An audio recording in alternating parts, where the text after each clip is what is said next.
We should be live now. Hopefully, should say we're live. We're live. Okay. I think we're live. Look, here's Ruby. Now she wants to play. This is the reason we were late. So small. This is the reason. This is the reason why we did not start on time today, because I was definitely ready to begin on time. She just kept jumping on the keyboard. Yeah, okay, no, now you don't want to play. All right.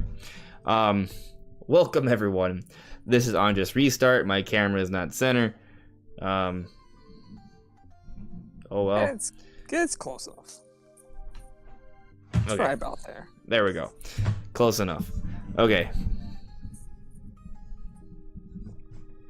Am I not live? I should be live. Should be live now. Anyways. I think so. This is a Nintendo podcast. We do it every Monday night at 8 p.m. Eastern Time, a Nintendo podcast. And this time around, the news has been a little... Man, there hasn't been a lot. Until today, after I planned the show. So we got some potential news here. I mean, it's being passed around by a few different venues. Basically, I haven't even had an opportunity to get all the specific details, but what I do know is that there was an interview with a voice actor for Breath of the Wild, an Italian voice actor, the voice actor who did Daruk, and apparently they've already done voice work for Breath of the Wild 2 for Daruk and even his ancestor. Now, there was potentially some sort of translation error here, but I saw Game Explained's take on it. From what they've seen, this is actually ancestor and not like Yunubo, who would be a different voice actor. So there are some story implications here, because why would there be the voice of Daruk in Breath of the Wild 2, someone who's passed away, and why would there be an ancestor for someone who's already dead, also having voice lines in the game taking place far, far, far into the future? So that's something we're going to be talking about today, and we're also going to be talking about just kind of our general speculation for a Nintendo Direct this summer. Presumably this June, maybe by the first or second week of the month.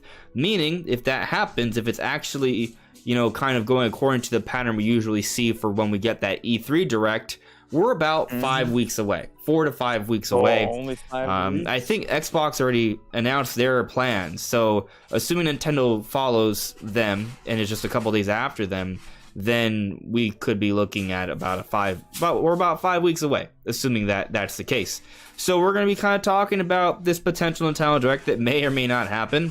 At some point or another, there will be a Nintendo Direct. Maybe it doesn't happen in the second week of June as we're hoping, like it has been in the last few years, but there probably will still be news from Nintendo sometime during the summer, because they still have to give us that news that they plan to do during the summer at some point or another, especially because of their third-party partners. So there will be a Direct. It's just really a question of when and what will it entail. So that's what we'll be talking about today. But before we do that, Brandon, how are you? How are you today? I'm good. Just been working lately. Probably not as many hours as you. My long day was a 9-hour shift yesterday. I was like, oh, that's kind of long. But I've been working and, just chilling. It's been good. Okay. Can't really go into much information on the podcast besides that, but good. Good. I'm glad it's that at least you're doing okay for now. Yeah. So let's check in the chat here, and then we'll get into the swing of things. Guys, make sure to like the podcast, share it out to others. That way more people can jump in on the fun and we can have more conversation. But let's see more here. The merrier. The more the merrier. B. James, hello. Breath of the Wild 2 may very well not even be in the June Direct. Don't get your hopes up too high. So, regardless of whether Breath of the Wild 2 is going to be in the Direct, this is still news. There was still an interview with a voice actor from Breath of the Wild, an Italian, the Italian version, and they said that they did work for Breath of the Wild 2. So, regardless of when Breath of the Wild 2 is going to get more information out there, this is news. So, we're talking about it regardless. But even so, if we're talking about a Nintendo Direct and it being the summer one, the replacement for E3, usually when we get Zelda news, we gotta talk about Breath of the Wild too. Yeah. And we may just talk about how it might not be at the show, or maybe we'll talk about how we think it will be in the show.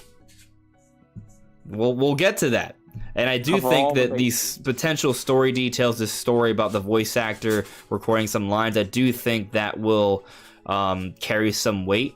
And it will also kind of contribute to our conversation as to what we will sort of expect for Breath of the Wild 2 at the Direct.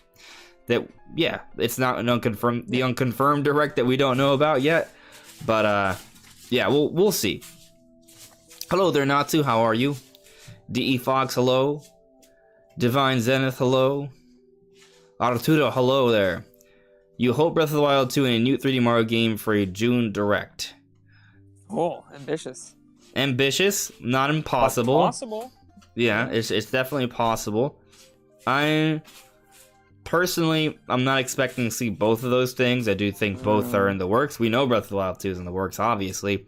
3D Mario, I mean, we technically know that's in the works as well. We just don't know how far along it is. There's always a 3D Mario in the works, such as there's always a 3D Zelda in the works, Yeah, so it's not crazy to think that. Let's see here. I'm sorry if my baby cat is making too much noise. She just decided to play with the litter box. Now, I should have put her away. We're working on it. Paul Dune, hello. Aubrey Jackson, hello there. Joycey J, hello. Guy you don't know, hi. Let's see here. Joycey J, try 10-hour days. Yes, 10-hour days can be tough. I've done it before. I think the longest I've worked for a company was an 11-hour day. I've worked longer than that for like people, but yeah, I feel you. 10 hours can be rough, especially because my job I have to stand all day.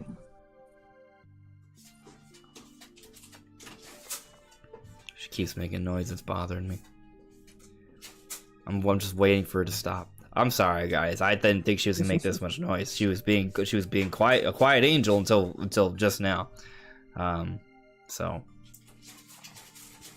anyway, Haname YT. I'm assuming for YouTube. Considering Breath of the Wild 1 was in the 2016 Summer Direct dedicated to an event, despite it not released until spring in 2017. Yeah, so, I mean, to your point, right? Like, when Breath of the Wild came out, March 2017, it was the full focus of the prior E3 Direct, right? So, assuming that pattern holds true, then we should expect a major presentation for Breath of the Wild 2 during the Summer Direct, right? Like, that's not crazy to think. Now, there is a big difference, though. The big difference being Nintendo has a lot more to talk about than just Breath of the Wild. Back then, that was all they had to talk about. One-trick pony anymore. Right.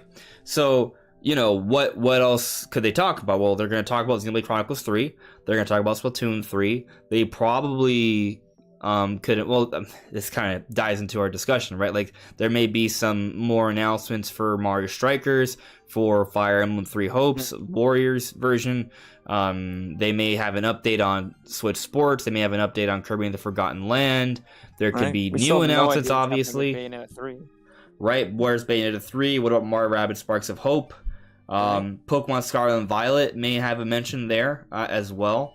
You know, I mean, we're really just scratching the surface here in terms of potential things. So with all of that in mind, they can't just have a direct focused on Breath of the Wild 2. No. But could it still have a big feature? I think so. Right. You know, maybe an E3 2018 style presentation where Smash had, you know, like half the Direct. Maybe, but there is also a difference with that though, because well, there's a couple. One, Smash Bros. Came out that year, right? Breath of the Wild 2 is coming out the year a little bit into next year, right? But the other thing to consider is that Smash Bros. Is like a big multiplayer online game where the announcements of characters and stuff just brings a certain level of hype and anticipation that other games really don't.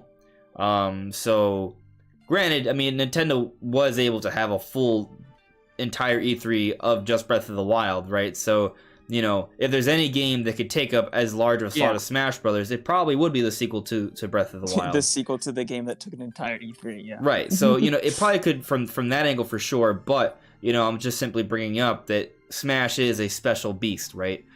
So there's that to keep in mind. Then again, Breath of the Wild is not coming out this year, so how much of a how much they actually want to focus on Breath of the Wild 2 during this potential direct when they have so many other things to talk about, right? If this is the Wii U era, then sure, they would focus only on Breath of the Wild 2 because that's all they had to talk about. But they have so many other things to talk about now, and it's not actually coming out this calendar year. They don't actually need to. No. And go on. Yeah. I would say, I mean, they don't need to, but I'm just thinking, like, what event do they have after that that is kind of big enough? Unless they want to have their own Zelda event, which I think that they could do, but it would just be, it would be a lot different than usual. And I think we were talking about this one of the other weeks. We don't really get as many game-specific directs anymore. But maybe Breath of the Wild's one of the outliers. I'm just thinking, like, other than E3, there's not really a big place other than a specific direct for Breath of the Wild 2 that they could really show it off, Give it the spotlight it deserves. Yeah, so, I'm glad you kind of brought that up, because I have been thinking, though, right? Like, if Breath of the Wild 2 doesn't have, like, a big, major sort of presence during Nintendo's Summer Direct sort of situation, right? Because there may be Treehouse stuff, too. Like, their E3 replacement show, right? Then I feel like they do kind of need to have, like, a game-specific direct at some point fully dedicated to Breath of the Wild 2. They may even need to do that regardless of what kind of presence Breath of the Wild 2 has in the Summer Direct, right? Because this is a huge game.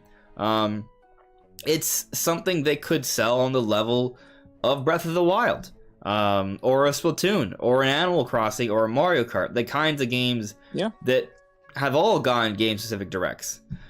So, granted, there are smaller games that have gone game-specific directs too, but I feel like they've become a bit more sparse as of late.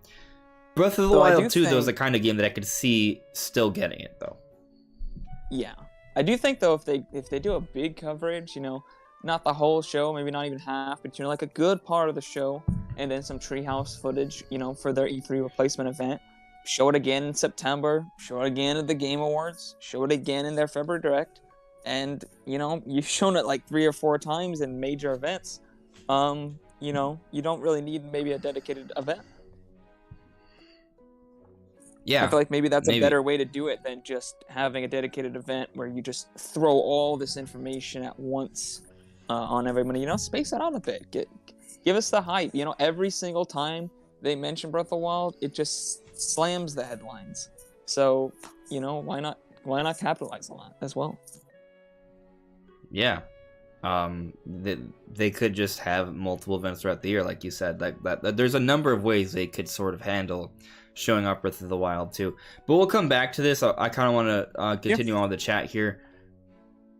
Let's see. Alrighty.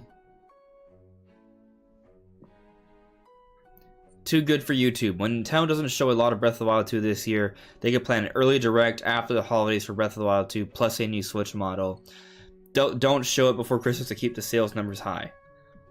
So I do agree that if Nintendo's plan is to release Breath of the Wild 2 alongside new hardware, say March 2023, right? Then I don't think they're going to show off that hardware until after the holidays, because this is not a situation like back in 2016 where they didn't have much to sell but a Super Nintendo like mini, and that's it, right? Like, so back then they announced a Switch, and that was a situation then, right? Like there wasn't much of a they didn't have much to sell, but now they have plenty to sell, right? They're still aiming to sell about 20 million Switches this year, and they're still going to sell a whole bunch of games. So they probably are going to be more careful about how they announce or when they announce this revision, both. So if it is coming March, I think a January announcement is most likely. I think if it is some kind of like pro console, then sure, like they can do that. That's fine. That works. If this is actually like next generation Switch, I don't think they can announce it that early or that late. I mean, like that close to release. The fact that they're making one at all, I think they need to show it off earlier than that. And I'm not sure how much it will affect the sales. Obviously, it will. Anytime you announce a new console, people are going to wait for that, the next one. Right. But, depending on how it's marketed, what the pricing is and different things, we have, if it's more like a companion console, not a companion console, but more like how they're situating the new next-gen systems, Series X, S, and the PlayStation 5, where they're all, there's a couple of exclusive games, but for the most part, if a game comes out, you can play it on any of the systems. If you have a PS4, you're good. You got a PS4 Pro, you're good. And if they do something like that, I think it'd be a lot less of people just being like, well, I'm not going to buy a Switch because the next-gen Switch is going to come out and I won't be able to play any of my games, any of those new games on my old Switch, so why would I buy, the old Switch now instead of just waiting? I think there's going to be a lot less of that, because I do kind of suspect it will be kind of that more of a slower transition, Yeah, it's kind of interesting because the more we kind of compare the situation back when they announced the initial Switch and this potential Switch 2, it's very different. So I know a lot of people would love to believe that Nintendo will release the next generation Switch in March alongside Breath of the Wild 2, because there's a similarity there, right? They released Breath of the Wild and Switch back March 2017. But the big difference is the overall environment of Nintendo then, right? They only had Wii U, and the 3DS was fine, but they still needed like another pillar. So there was plenty of reason for them to announce the Switch back before the holidays of 2016, because they didn't have to worry about bastardizing Wii U sales. Wii U was dead, right? And that's not the case now, again. So right. I don't, to your point, Brandon, I also agree with you that I don't think it's likely that a next generation Switch is going to be announced this January and coming out in March. So that may sound contradictory to what I just said, because I just said if there is going to be new hardware, I just said it would be announced this January and come out this March. Right. The implication is that if there is new hardware, it's more of a mid-gen refresh, right? Exactly. That doesn't entirely outclass the other Switches that are out there. It sort of depends on what you're going for. If it's a full-on next-generational leap, I actually think under normal conditions, they would release that in the holiday. So maybe holiday 2023, right? If it is coming that early. And they would announce it a few months. Like, there would be a little bit more of a window, to your point, Brandon. That's just kind of how I would see it sort of shaking out. So, there may not even be a system coming out this March, right? That's why we keep saying if. There might be, right? Because there are some things that do kind of make sense, like Breath of the Wild 2, but coming out in spring, right? And then the leak of the NVIDIA chipset and it being more powerful Switch hardware. Like, there certainly are signs that potentially could happen then, but the timing of these things is very tricky here, right? Like, even though we had that legitimate leak, that doesn't mean it's coming out this March. It could come out holiday 2023 or even 2024 for all we know, right? Or maybe even later than that. I doubt it, but it's possible. So it's possible Breath of the Wild 2 comes with new hardware next March. But to your point, Brandon, yeah, I agree. It's probably not next generation. It would probably be a mid-gen refresh. If not, then it's just coming out much later. And Breath of the Wild 2 is just coming out in spring because Nintendo wasn't ready to release the game yet. Yeah, at this point, I don't see. At this point, the typical new 3DS style mid-gen thing that they've done. I mean, it would be more like an Xbox One X sort of deal. And if they do something like that next year, that means we're definitely not getting an actual next generation machine for 3 or 4 years, So I kind of feel like they're not gonna do that. I don't know. I feel like they would wait longer, maybe 20. I do think probably 2024 at this point. Because I do think, as I think I've said before, if they were going to do holiday 2023, why not just push Breath of the Wild all the way up to holiday, launch on both consoles? I think that would be the way to go.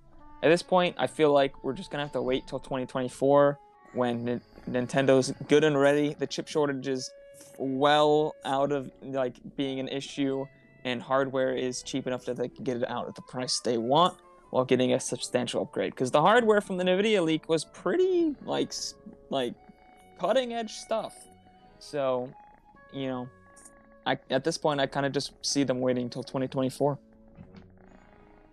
Yeah, I mean, maybe that's when analysts are sort of predicting Nintendo releases their next generation hardware.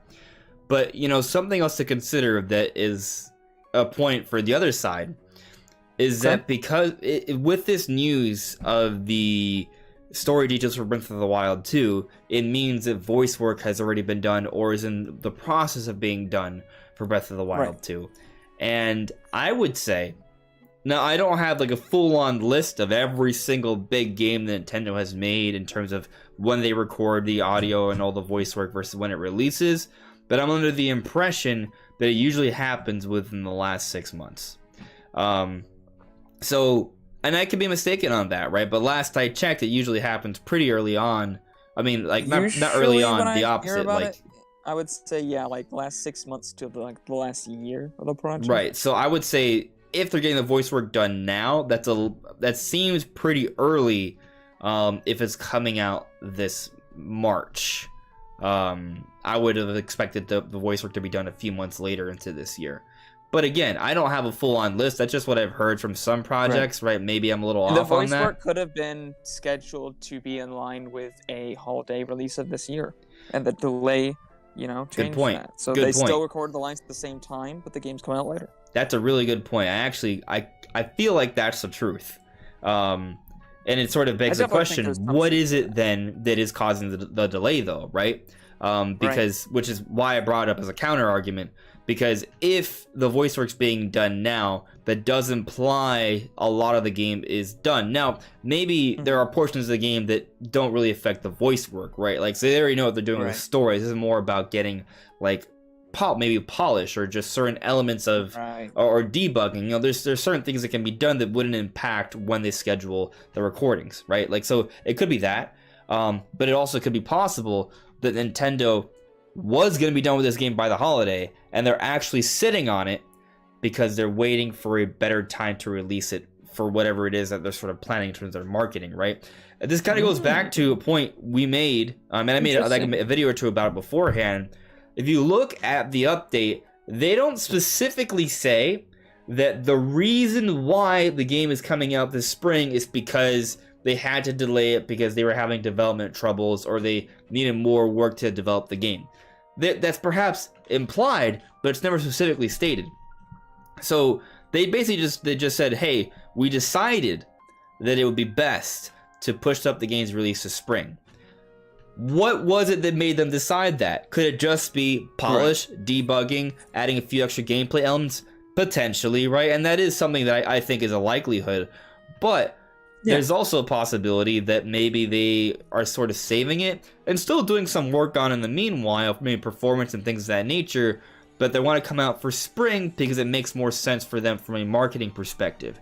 Now, why would that be the case? Well, maybe that's when they think it would be best to release this potential Switch Plus or Switch 1.5 or whatever it is, right? Or maybe simply based off the game lineups, the games that they have for this year, they figured, well, let's just let these games have this year, and we'll let Breath of the Wild be the Animal Crossing or the Monster Hunter for 2023. Because they've already seen the games can still sell really big during that time. So maybe that's what it is, right? So, and we've talked about this before. A similar situation to, as we keep, you know, it's just hard not to compare them, but the original Switch. I believe the reason they pushed it to spring, I forget if it was because the console wasn't ready. I think it was because the console wasn't ready, right? Not because Breath of the Wild wasn't ready. So what I understand, the reason why Breath of the Wild was delayed, and I think Nintendo hasn't specifically stated this, right? So part of it's kind of like speculation. Like, they have said that they wanted to polish up they wanted to get the Switch version ready, and that's what led to the delay. That's the general understanding. But I think they also wanted. Didn't they also say they wanted to delay the Switch just for there to be software? This I know for a like, fact. If it came out this, and late, okay. it would have been like nothing. I'll tell you this. Months. I'll tell you this. Based off memory, I can say with a decent amount of confidence that they did openly state that they wanted the Switch to come out with a proper software lineup. And they were aiming for a holiday 2016 release, but the everything was not positioned appropriately, right? So it wasn't so much getting the hardware ready, it was more so getting the lineup ready. That was suggested in interviews. My point for referencing this is, so Breath of the Wild, obviously, originally, the sequel was slated this year. Does that mean that hardware also was slated for this year and it got pushed? Because I don't see Nintendo just being like, we plan on releasing hardware in spring 2023, and then just being like, wait, we forgot to schedule a big game to release it. Oh god, we gotta delay Breath of the Wild. So now. I'm inclined to say no, you know what I mean? Because that would just be very unlike Nintendo, in the sense that you look at how we've seen revisions on the Switch, right? You got Switch in 2017. Switch Lite came out 2.5 years later, 2019 September. Then 25 months later, we saw Switch OLED come out, a more expensive model, which is only about a half a year removed from us now, right? So the implication of Nintendo coming out with hardware this holiday is just a year turnaround. That has not happened at all during the Switch era. And usually what people will say to this argument is, well, look at the 3DS. We saw like 7 different revisions. Kinda. But if you pay careful, close attention to the release dates between revision, they were always a little bit more than a year. A year and some change. Like maybe 11 months, 12 months, 14 months, 15 months, like that. So there's at least a year buffer between revisions. So this would be, if it were to come out this year, that would be completely in reverse. Not to mention, Switch OLED is a more expensive model. So to then release another more expensive model just a year later, that's even a little bit more ridiculous for Nintendo standards. And then on top of all of that, we are still in a situation where it is hard to get chips ready. There is still that chip shortage. It is hard to get hardware ready. That's why just now getting like a few like GPUs and things on shelves, and it's pretty much just like the high-end ones too. Hardware estimates are down because they cannot produce enough. So with all of that in mind, I feel like it's very, very, very unlikely that new hardware was ever planned to come out this year. Maybe they were hoping a couple years before COVID, but you know, it's a very different situation. Right. Now. And I asked that question for the specific reason. That means that, because earlier you said they might have delayed Breath of the Wild to come out alongside this hardware. Well, at this point, with all what you said, if there was hardware coming out this spring, they would have already known, like, a long time ago. You know? Well before probably by the time they even announced the 2022 release date for Breath of the Wild, they probably would have known that they had hardware planned for spring 2023. Stop chewing on the cables. So, oh my god. Oh, geez. That's not what you want to see. Jesus. Stop it. Don't do that. Sorry, Brandon. I literally heard chomping, and I'm like, no, this little line has to not do that. How do you want to hear about your electronics? Stop it. No, you can't. Come here. Bad. No. Ruby, bad Ruby. She only does it when I'm using the computer too. Like she doesn't mess with this stuff at all when I'm not doing it. She's only interested in what Dad's interested in. Right. She's only messing around because I'm here. That's purely it. Whenever I come back into the room, she's just sleeping. Like, it's purely just to bother me. Or get my attention or whatever. Don't eat the cables. Yeah, as I was saying, like, they would have known already that it would have been, you know, a new console or new hardware of some sort in 2023 in spring. So does that mean they had a different game plan? That, you know, I just don't think they delayed it for this reason. Because I think it doesn't make sense to me. Like, they would have had another game planned for the launch and that got delayed maybe? Like, that's the only reason I could see And then I don't think you just delay something like Breath of the Wild 2 for like I don't know. I feel like you would have already had that plan. You know what I'm saying? Yeah. No, we're on the same page. So, I mean, honestly, like, as I want there to be new hardware because I want to play Breath of the Wild 2 in 4K, maybe at 60 frames per second. I want to play Metroid Prime 4 4K 60. Like, I want those this. Specs, you could probably do it, to be honest. I want that. But it just seems unlikely that that's happening so soon. Yeah. Definitely not this year. Could it happen this March? No. It's not impossible, right? Like, if it happens March, that's through the roof if it happens. The interesting thing, right, is that if it happens March, that is beyond the year window, right? That falls more in line with the gaps we saw during the 3DS era. So then it's like within the realm of reason, right? It would be a little bit weird for the Switch era, but for the 3DS era, not so much. So it's within reason. So maybe, and again, there is a history of Nintendo having Zelda be sort of like the flagship title for new hardware. Breath of the Wild, Nintendo Switch, right? Cat's making noise again. Link's Awakening Remake, Switch Lite. Yeah. Twilight Princess, Nintendo Wii. Majora's Mask 3D came out for the new Nintendo 3DS. So, you know, there is a bit of a history there. Now, there are exceptions. Metroid Dread, most recently, was a game Nintendo used to support the Switch OLED. Now, they probably weren't expecting Switch OLED to be a big seller like Switch Lite or the initial Switch, right? So, you know, Metroid Dread, and also timing. They just didn't have like a major Zelda sort of prepared at that point. So, you know, there are differences there. But I would say a Switch 1.5 or a Switch 4K would fall in a similar category as, say, maybe a new 3DS. Beyond that, actually, I would say be more ambitious than even that for this current era. And if it's a Switch 2, absolutely Breath of the Wild 2 would be kind of like the kind of game for that. But, you know, with Metroid actually sort of increasing in popularity, I could see a situation where maybe when Metroid Prime 4 comes out, they use that to push in new hardware.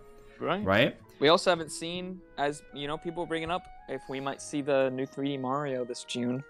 That's definitely something I could see them saving for the next gen Switch. Absolutely. Like, for sure. Absolutely.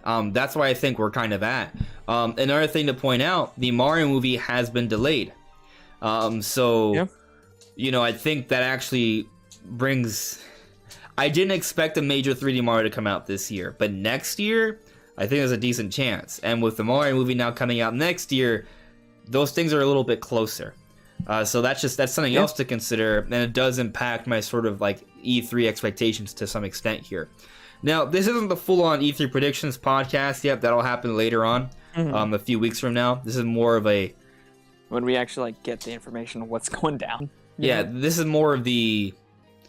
We're just getting started, right? Like we're kind of like we're considering possibilities. We're speculating, right? We're having that discussion, formulating ideas, and then as the weeks come on and more evidence presents itself, we'll probably come closer to making some like serious predictions here. But let me kind of come back to the chat here. Having Hope 5, I want to see your kitty again. Well, she's making herself well known. So you know, I don't know the flavor to the cast. Yeah. Joycey J, kitty co-host. In some ways, if the power goes out, it's not the house, it's the cat disconnecting my computer somehow. I don't think she can do it. She's still a baby. Her teeth aren't. I mean, like she can't really do any damage, yet. So you know, I want to condition her to not do that stuff because I don't want her to get hurt, right? Yeah. And then also, I don't want the computer to get messed up either. So you know, it's just a bad habit. I just don't want it happening. So you know, She's still little. She's learning. she's figuring it out. She's actually pretty good. Again, That's not you know, she just wants attention. She doesn't realize she's being a disturbance. She doesn't realize she's disturbing the peace. Yeah, I don't even know where she is right now. That's fine. But yeah, I love the little girl. She's great. Guy you don't know, I can't believe we're approaching 1 year since the 2021 E3 Direct. It still feels like last week when Metroid Dread was revealed. You know, I've actually been playing a lot of Metroid Dread like lately. A couple months, yeah. Yeah. This is kind of like a tangent, but I've been playing through Dread mode, and I'm almost done. Like, nice. Yeah. So I didn't jump into Dread mode or Boss Rush mode when they initially came out. I kind of jumped into it after I finished Kirby and the Forgotten Land, which, by the way, is an amazing game. And I first did the Boss Rush mode, and I beat that, but then I was like, okay, can I do Survival? I couldn't do Survival. So if you don't know, in Metroid Dread, they released the Boss Rush mode that has 3 different modes. I forget what the normal mode is. It might just be like normal. I did not know this. And I don't think they said this with the original announcement, did they? Yeah, well, I don't know. But there's a Boss Rush mode that has 3 different options. There's Survival, which is like the mid-tier option. And Survival, there's like it's timer based, right? So if you don't beat the bosses quick enough, you run out of time and you die. So it was pretty hard. So I decided, you know what? I'm not, and in order to do, and then there's also Dread Survival, but you have to beat Dread mode to even unlock that. So I was like, all right, I was able to beat normal Boss Rush, which took me a while. And that made me better at beating some of the bosses. So now I jump into Dread mode, which since I have a better understanding of fighting the bosses now after doing the initial mode in Boss Rush, I feel a little bit more confident about going through Dread mode. It's been a challenge, but I have gone all the way to the final boss. The last 2 days, I've been kind of fighting the final boss, and I've been getting better and better at doing it. And what's fascinating, I realize this is quite a tangent, but it's what's fascinating though, right, is the premise of beating everything in this game without taking a hit was just an insurmountable thought to me in the past. But that's what Dread mode is. Dread, if you don't know, Dread mode basically, if you take a single hit, you die. That's it.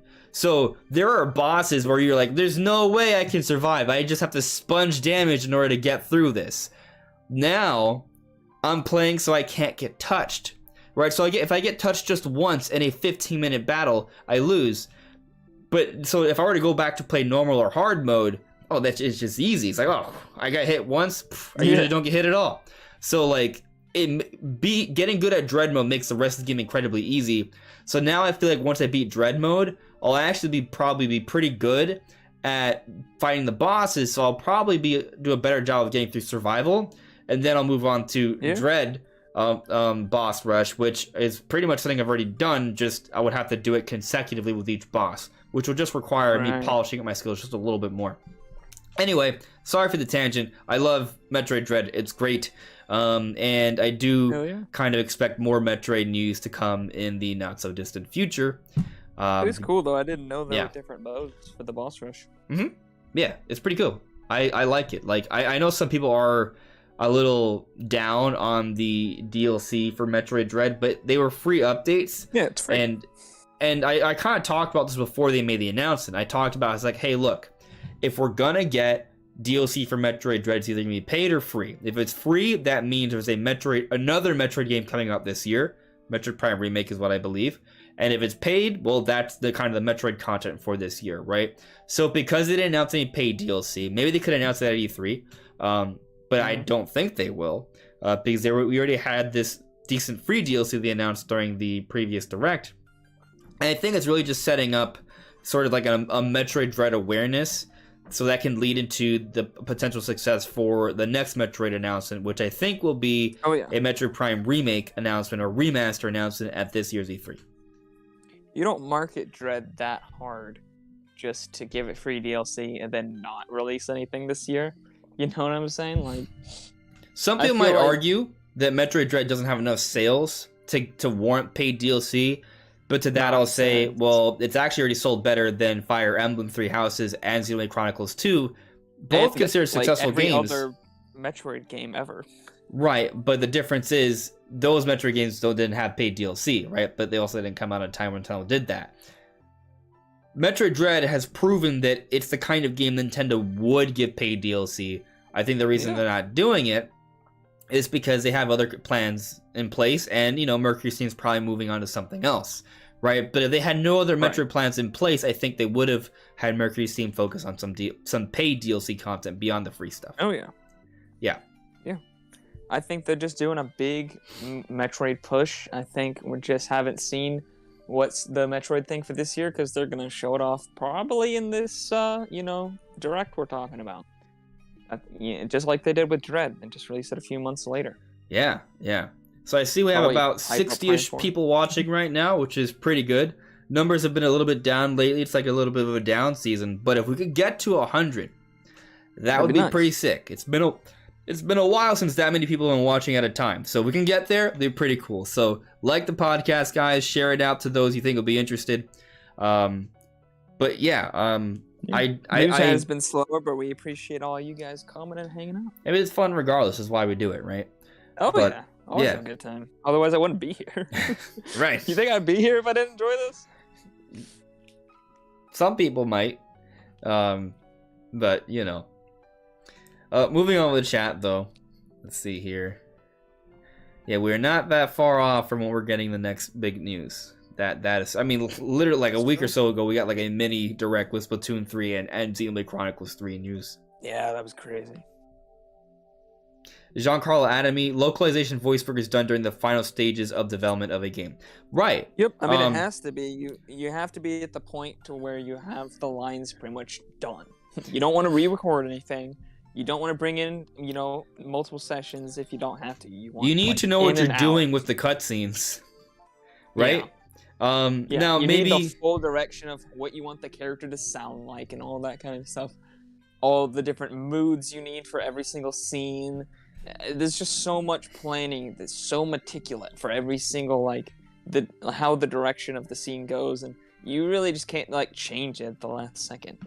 Another thing to point out, with Zelda games specifically, they don't really focus on story initially. They tend to focus more on the gameplay concepts, and they build a world and story around that. So the implication of that is that if they're doing voice work, that's because they already have the story in place, and if they have the story in place and the cutscenes in place, it's because they have the game in place, and they kind of know what they're doing with the game already. So obviously, I feel like that's pretty obvious if they ever thought they were going to release it this year. Yeah.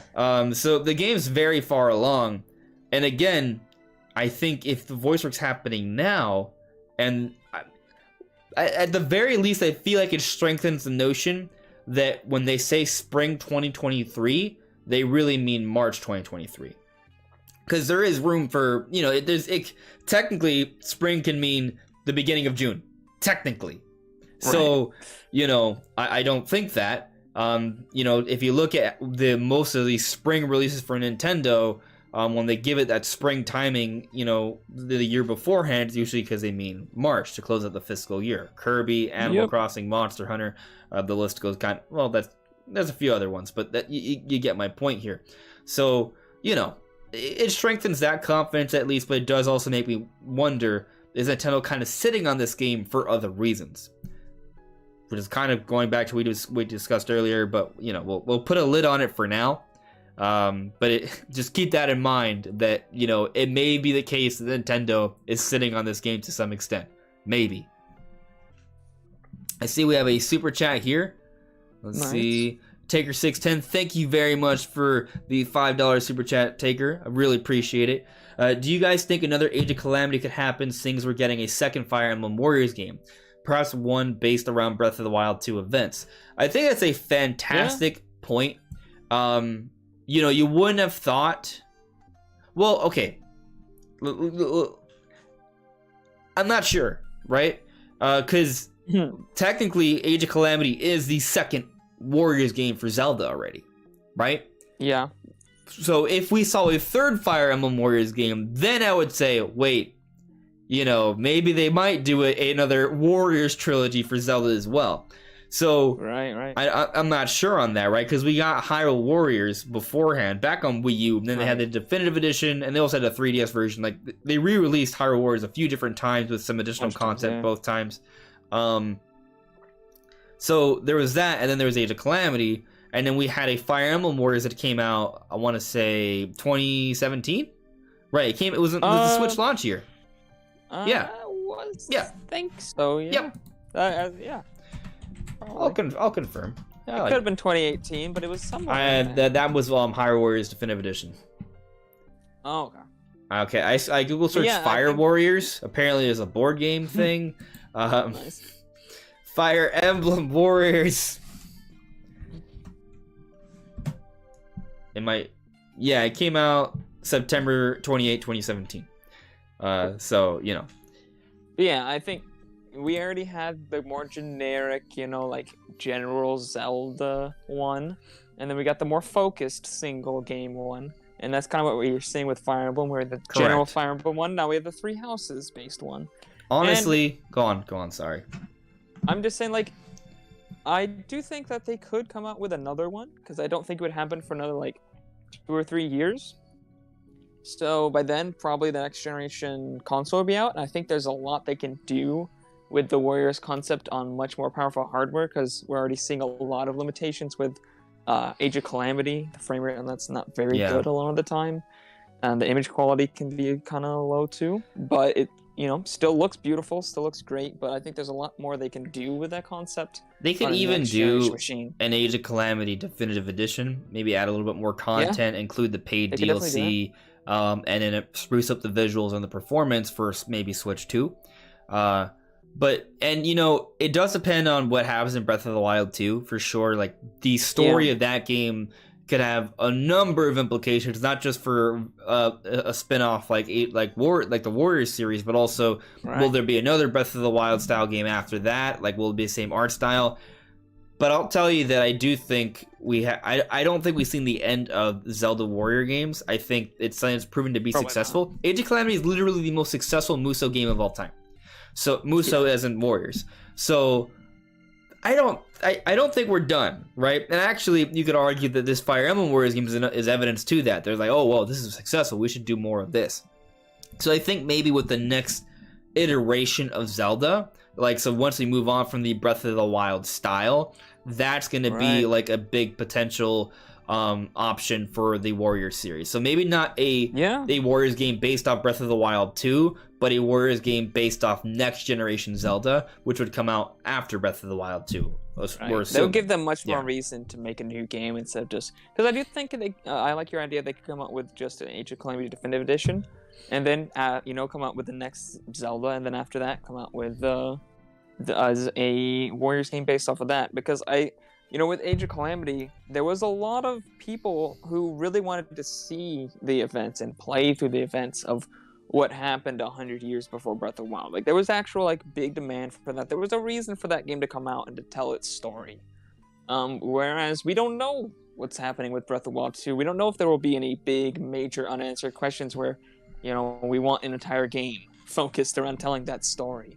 And I don't think they're gonna make just another generic Koei Tecmo makes those games. Whoever makes them, their own kind of in-house developer making the story like they did with Hyrule Warriors. I don't think they're going to do that again.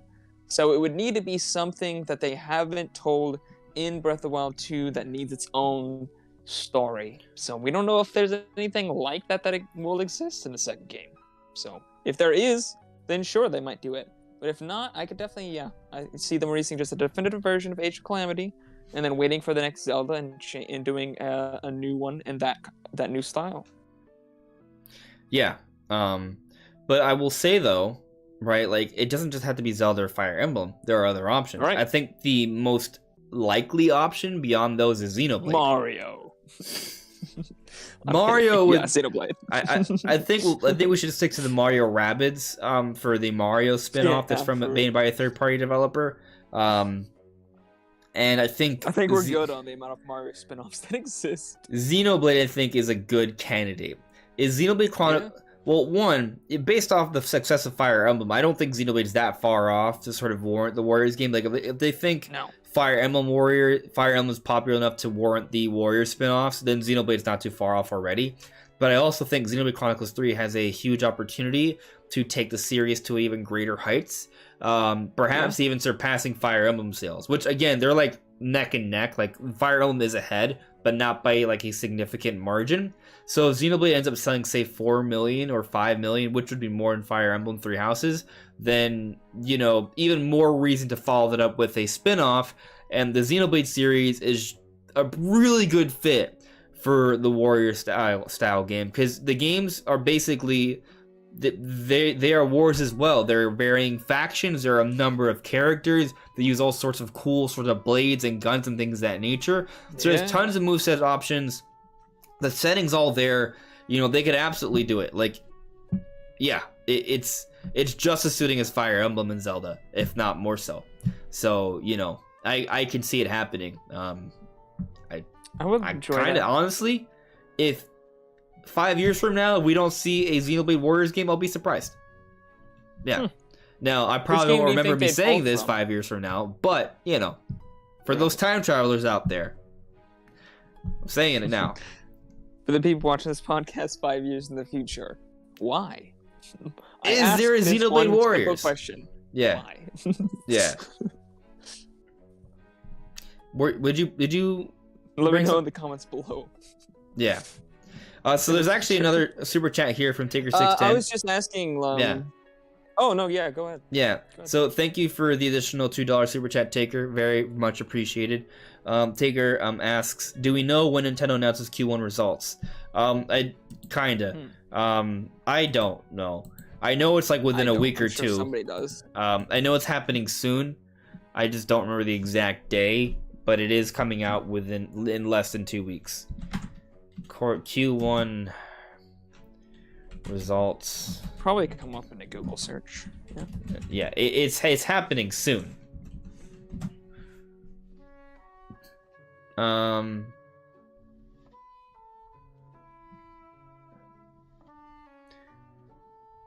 Well, and I mean they happen in 3-month intervals, basically, right? So, is it? And I don't. Are we talking about Q1 or Q3? Technically, you'd be Q. Because we're talking about the holiday period sales, right? Or do we? For that? Oh, are they that? I thought we already saw those. The last earnings report. I thought we were waiting for Q4. Q4. Okay, I guess we're already in April, right? So we should get those numbers. Yeah. Okay, my brain. Yeah, we're already out of the fiscal year. Yeah. I mean, it's within a week or two. That much I know. So I don't. I'm trying to find like the specific time though. I'm sure someone in the chat probably knows. Checks the chat. Someone help me. See if anybody. Comments, please. Hey, Monster Maze, how's it going? Monster Maze says, if a new Hyrule Warriors game is made, I think it'll be in a new art style and saying not the Breath of the Wild universe. Right, I agree. Yeah. I think maybe based off the next Zelda game. But going back to Taker's question, in less than 2 weeks, that much I feel confident on. If someone has a more specific date, let me know. I know it's soon. It's soon. Moving on here. Sure, we'll have something to say about it after it happens too. Yeah. Super Chris, thank you for modding, my friend. If there is a remake of The Legend of Zelda Oracle of Ages Seasons, it should be released as 2 games in one instead of separate copies like the original. Yes. I definitely agree with that. I don't think with a game that old, that's not like Pokemon, you know? Yeah. I don't think they can get away with Song 2 versions. Yeah, I totally agree. It's not gonna work. I totally agree on that. I think I can see it pretty easily, right? Like, I don't even. Would it be nice if they remade it kind of like Link's Awakening remake? Not necessarily that exact style, but like, you know, in an HD style with some polygonal graphics involved. That would be cool. But I just want the games on Switch. That's it. I think they should have the original games as well, playable. It'd be nice to play the original Link's Awakening on Switch as well. But I do also want to see like a full remake of these games, because I think that's how they're gonna introduce it to a new audience, like Link's Awakening did. I don't think them just releasing the game is really gonna broaden the audience that has. I mean, I'm sure it will. Like, people will play it because it's available, but you know, not like it's not gonna change things. And I do think that's kind of like the most unknown, probably one of the least played Zeldas ever made. So I do think it kind of deserves a full remake Maybe even blending. I don't know how different Well, the two games are. there Is there a way was. that they could blend them. I have to go back Just and one fact version? check here, but I believe I've that never there played was some consideration for a third version at one point or Ooh. another. So what if they were to go back and they, instead of getting Oracle of Ages and Seasons, they give us the third version? Do you know what's the difference between the versions? Because I've never played. I barely even know what the games are about. It's actually one of the few Zelda games I haven't played. I've Same. played and beaten Zelda 1. I think it's the I've only Zelda played game I've and never failed to beat Zelda 2. That would be an interesting challenge same. at some point. Link to the Past for I've sure. played. Link's Awakening, yes. Yeah. A Link Between Worlds, yes. Yep. I did beat Phantom Hourglass. I did not beat Spirit Tracks. Spirit Much better Tracks. game. So I think Oracle of Ages and Seasons and Spirit Tracks are the two Zelda games I have not played. Everything else I played and beaten. I have not beaten Zelda 2. So Oracle of Ages is the only ones I haven't played. There's tons of them I haven't beaten. yeah. All the 3D ones I've beaten, but Oh, actually, I haven't even TV counted ones Four I've Swords. I haven't played and beaten all the Four Swords games. yeah. But I don't If really you count the them. spin-offs, there's tons I haven't played. Yeah, I don't count those though, even though they're fun. Monster Maze, if I knew you were going to talk Breath of the Wild 2 today, I would have joined. Sorry I couldn't show up last time. We can catch up again soon. Absolutely, buddy. Yeah, you know, if you guys don't know, Monster Maze is an amazing Zelda channel. Definitely check out his channel. Yeah. Don, we should definitely do a show again soon. For sure. I mean, I didn't even know that Breath of the Wild was going to be like a... whenever they talk about the game. Yeah, for sure. Hopefully within a couple weeks. Well, within a few weeks. I didn't even know we were like having Breath of the Wild like topic today, because this news about the voice actor came up like after I even announced the show. Well, after I saw the news after the show was announced. So Same. you know, because I was working. But absolutely. D. Fox, I hope we get a Treehouse showing Scarlet and Violet gameplay. I think I want to say that's a given. That's very likely. Yeah. I mean, we got Treehouse for Pokemon Sword and Shield when that was happening, and that was, 3 years ago. Now, the one consideration I'll throw out that could go against us getting Treehouse for Scarlet and Violet is that when they did the Treehouse for Pokemon Sword and Shield, and there were some interviews about the game, that's when the news of National Dex broke out. They presented it kind of in passing during an interview during the Treehouse, and that sort of, kind of exploded into what it was on the internet and such. Yeah, so it was a travesty. It's possible that Nintendo and Pokemon Company and Game Freak and all other parties involved may want to be a bit more cautious on how they present Scarlet and Violet. Right. Now, they could do a pre-recorded Treehouse segment where they, that, it could be pre-recorded. It could show up live. There could be several of them that are pre-recorded because, there's no event. They're not going to one place. Like, if they want to do anything with developers, that's all going to be pre-recorded. You're right. So likely every segment will be pre-recorded unless it's just the Treehouse people. Yeah. That's a good point. It may be pre-recorded, since they don't have to actually do it literally at E3, so they can do it however they choose in their own proper setting. But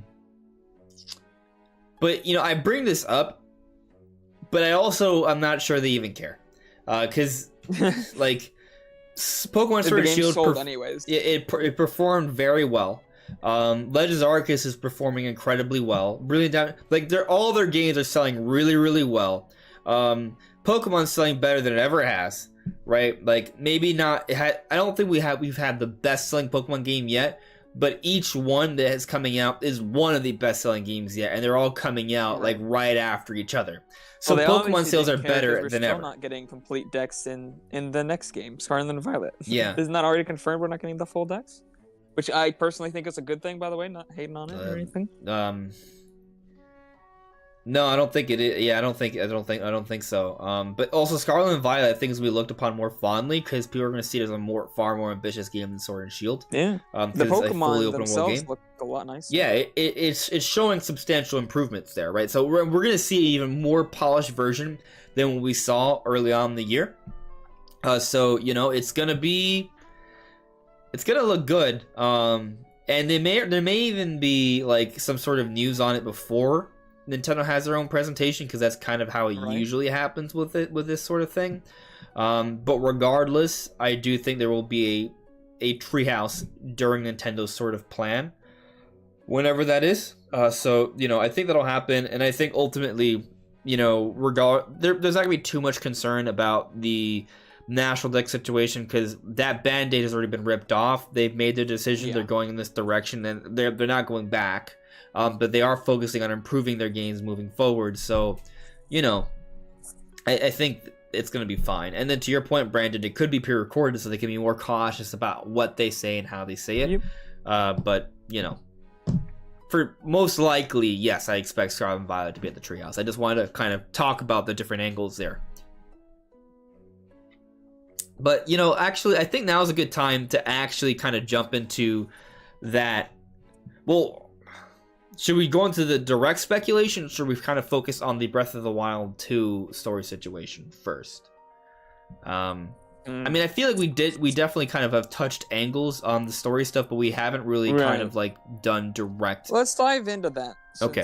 I think we've gone further into that than we have the E3 stuff. Yeah, and then we will come back to the Breath of the Wild 2 story stuff, because there's still some angles to consider there. But, Brandon, is there anything, just kind of, off the top of your head that you're sort of expecting or hoping to see for this Direct? Well, actually, let's talk about the Direct itself. Is it happening? We got to talk about when. Right. Yeah, there's a lot more to this. So what do you think? Just gut impression, I do think they need to have an event. I mean, I think they need to talk about Zelda. I think E3, that type of event, is the place to do it. I just don't think there's a better place or time to talk about it than when they normally do their E3 presentation. I'll tell you this. Exactly when? That's a good question. I'm gonna tell you this. I would say they probably stay in June. So, Nintendo likes Tuesdays. They like to go after Sony and Microsoft. And if I'm not mistaken, Microsoft has actually had a lot of their shows on Sundays preceding the... Do we know when their show is planned this Yes. So Xbox and they're doing an Xbox and Bethesda Games showcase on June 12th at 10 a.m. Pacific Time, 10 p.m. Eastern Time. June 12th is a Sunday, as they've done in the past. So, if the pattern follows, Nintendo will have their presentation on a Tuesday again after Xbox, which would be June 14th, which will also be pretty much in line with how it's happened the last few years we've had an E3 Direct. I think literally, what was the day? I think it was like around pretty much the same, like the second Tuesday of the year. It's usually that week. In June. E3 Direct 2021. What was I think it was like June 14th. June 15th. So, yeah, the timing, if things are par for the course here, that's when I kind of see it happening. Again, though, there is no actual E3 this year, so there's not going to be any E3 branding. And Nintendo isn't necessarily tied to that time if that's when they want to do it. But I've talked about this before, Brandon. I know you agree with me. Because, not so much because of what Nintendo wants to show, but because of Nintendo's partnerships with third parties, they're going to want things shown off during a Direct, which is why we saw the partner showcases during COVID. Go on. We have major games coming out in July. Do we have anything really that big coming out in June? What's the schedule for June? I think... Twilight Princess Wind Waker HD. Oh. No, but for real, like... I don't. That's a joke, by the way. That's a joke. I'm just kidding. I don't think. Sources told him that. There's no sources. I'm kidding. I'm totally joking. 100% joking. It's one of those things where, like, now that I'm joking, people think I might not be joking, but I am joking. People are like, oh, he's overcompensating by how much he's saying he's joking. I am joking. Well, I just don't want people to get their hopes up. Yeah. But I do think it's a possibility. By real, like, what do we have in June? Like, I think they're going to talk about it when they don't have anything. Usually when they do their directs, they don't have anything coming out like the week before, the week after. That's like huge, or like even really any time in June. That's like a big, huge game. If they talk about July, they got Xenoblade 3 coming out right that same I could see month. Advance Wars And coming really, out they in June, have actually. a lot more to talk about. I could see for Advance that Wars game. coming out in June. Right. But again, that's as much as my friend Pedro is excited for that game and will argue with me, not a big game. So Right. I think that's fine. They can have their E3 in that It's month, also but worth noting that July has Xenoblade big Chronicles 3 games. comes out at the end of July. It does, but typically, they could do an early July event, But typically it's within more towards the middle of the month when they'll do it direct. Well, So that's pretty saying close. what I'm saying is, so mid-June is when we'll have the presentation. I think so. Could they release something early July? Like, is that too short of a window if they announce it then? In general, yes. I think it depends on how big it is. Yeah. In general, yeah. But that's why I brought up Advance Wars. I think they may even announce a new release date for Advance Wars before E3 even comes around. I think they probably will. At this point, just with the situation with the world, doesn't seem to be changing much. It seems to be kind of like we're just stuck in this rut with the situation. Mm-hmm. So I feel like they'll probably announce a new release date for it soon, since it doesn't seem like things are gonna get better quickly. Yeah. And they can't just not release their game. Yeah. So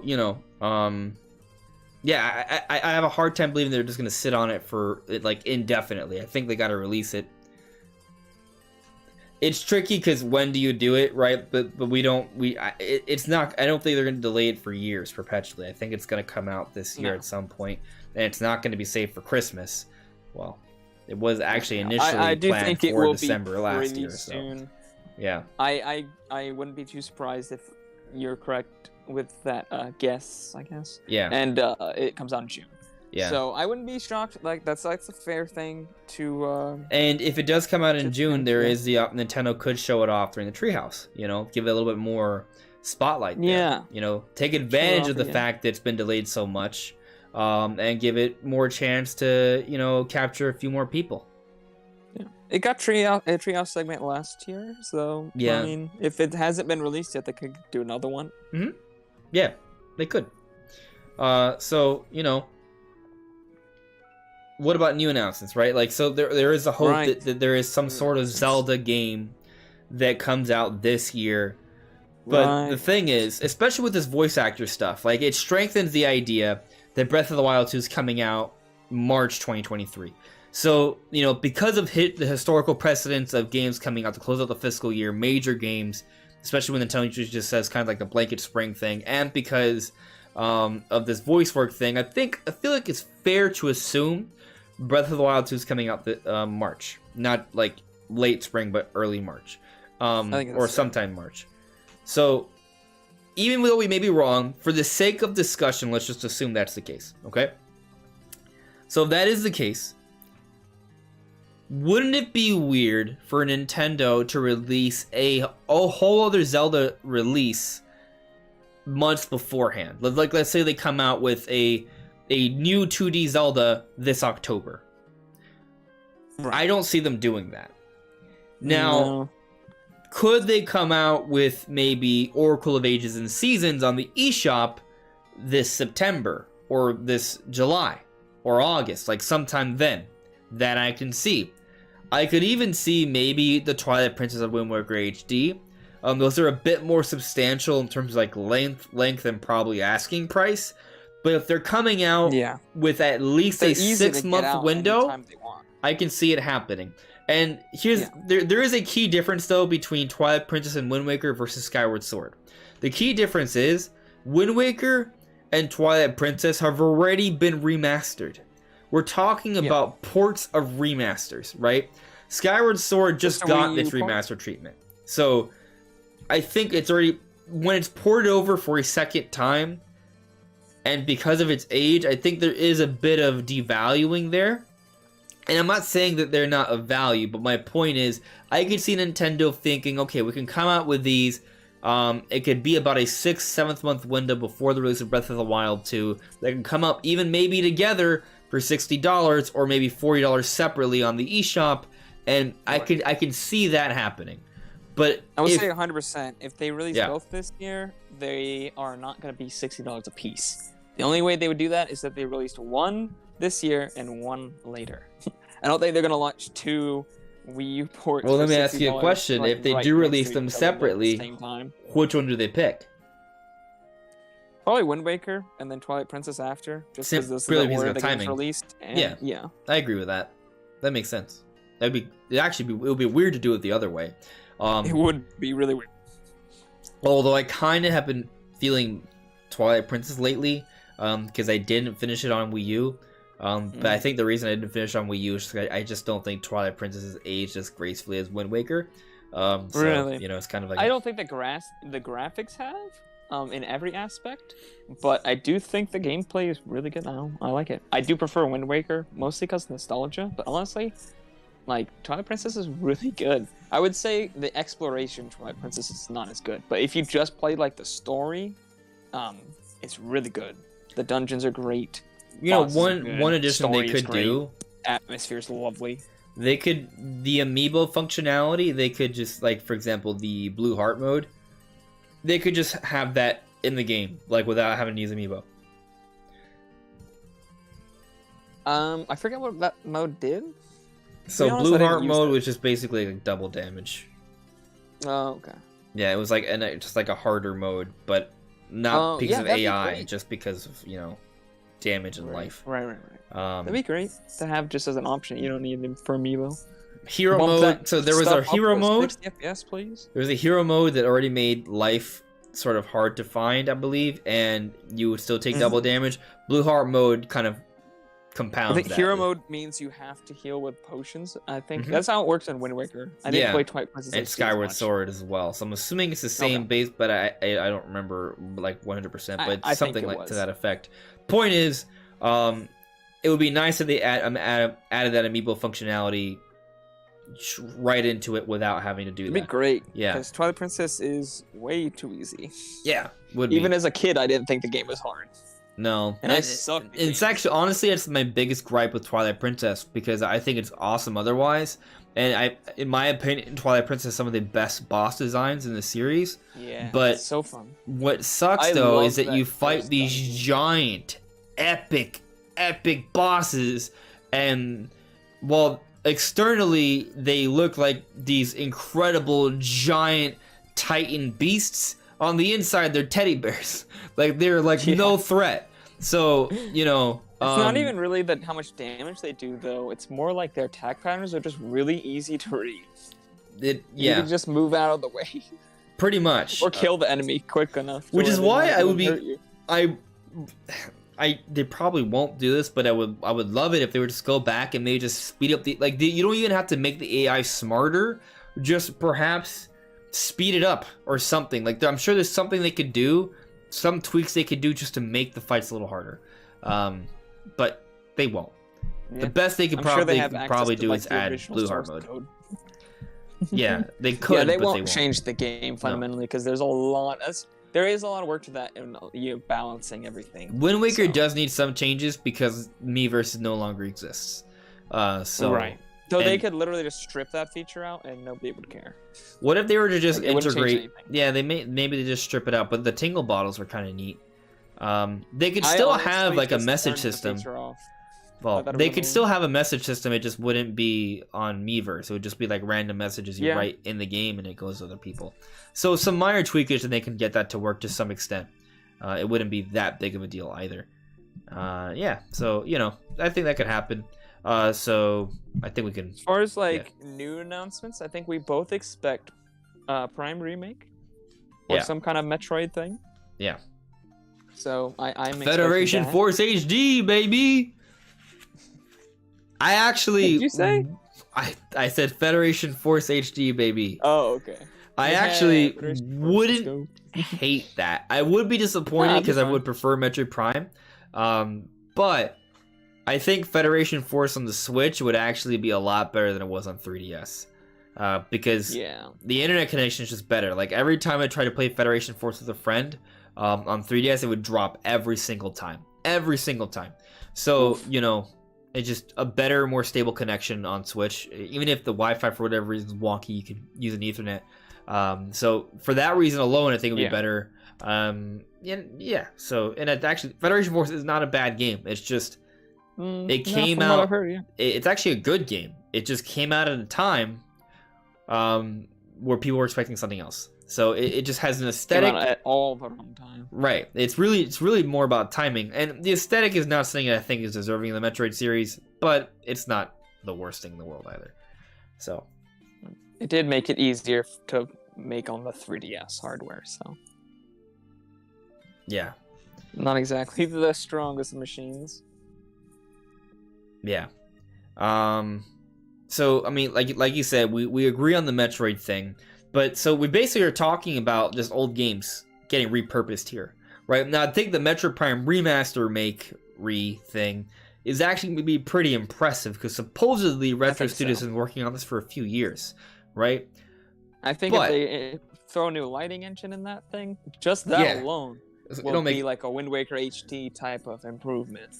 And I'm expecting something maybe even more significant than even that. I think so too, because I think they'll go back and alter the textures up a bit better and do some other, maybe add some more polygons to some of the really low. Because I will say Prime 1 has a lot more low poly parts of the environment than 2 and 3 do, especially 3 because it was made for the Wii. So there's some stuff. I want to bring something up about this Metroid situation, right? And it sort of makes more sense now that we know even more about Xenoblade Chronicles 3. Now you may wonder, what's the connection between Xenoblade Chronicles 3 news and this Metroid Prime remake? I'll explain. That is a good question.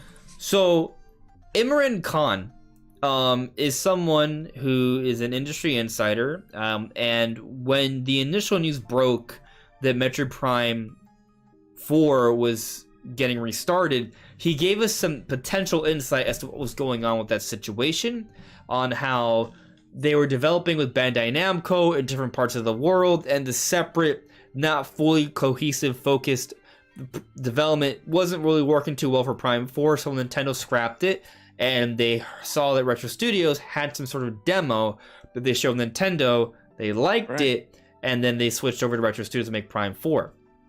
So, as more time has gone on, and Imran Khan, I believe, has corroborated some other things as well that have come up from other people, such as Jeff Grubb and Emily Rogers and Nate the Hate, that yes, Metroid Prime remake or remaster supposedly was that demo that impressed Nintendo back then when Imran Khan initially talked about this. Now, this is where it becomes relevant to what I just mentioned with Xenoblade.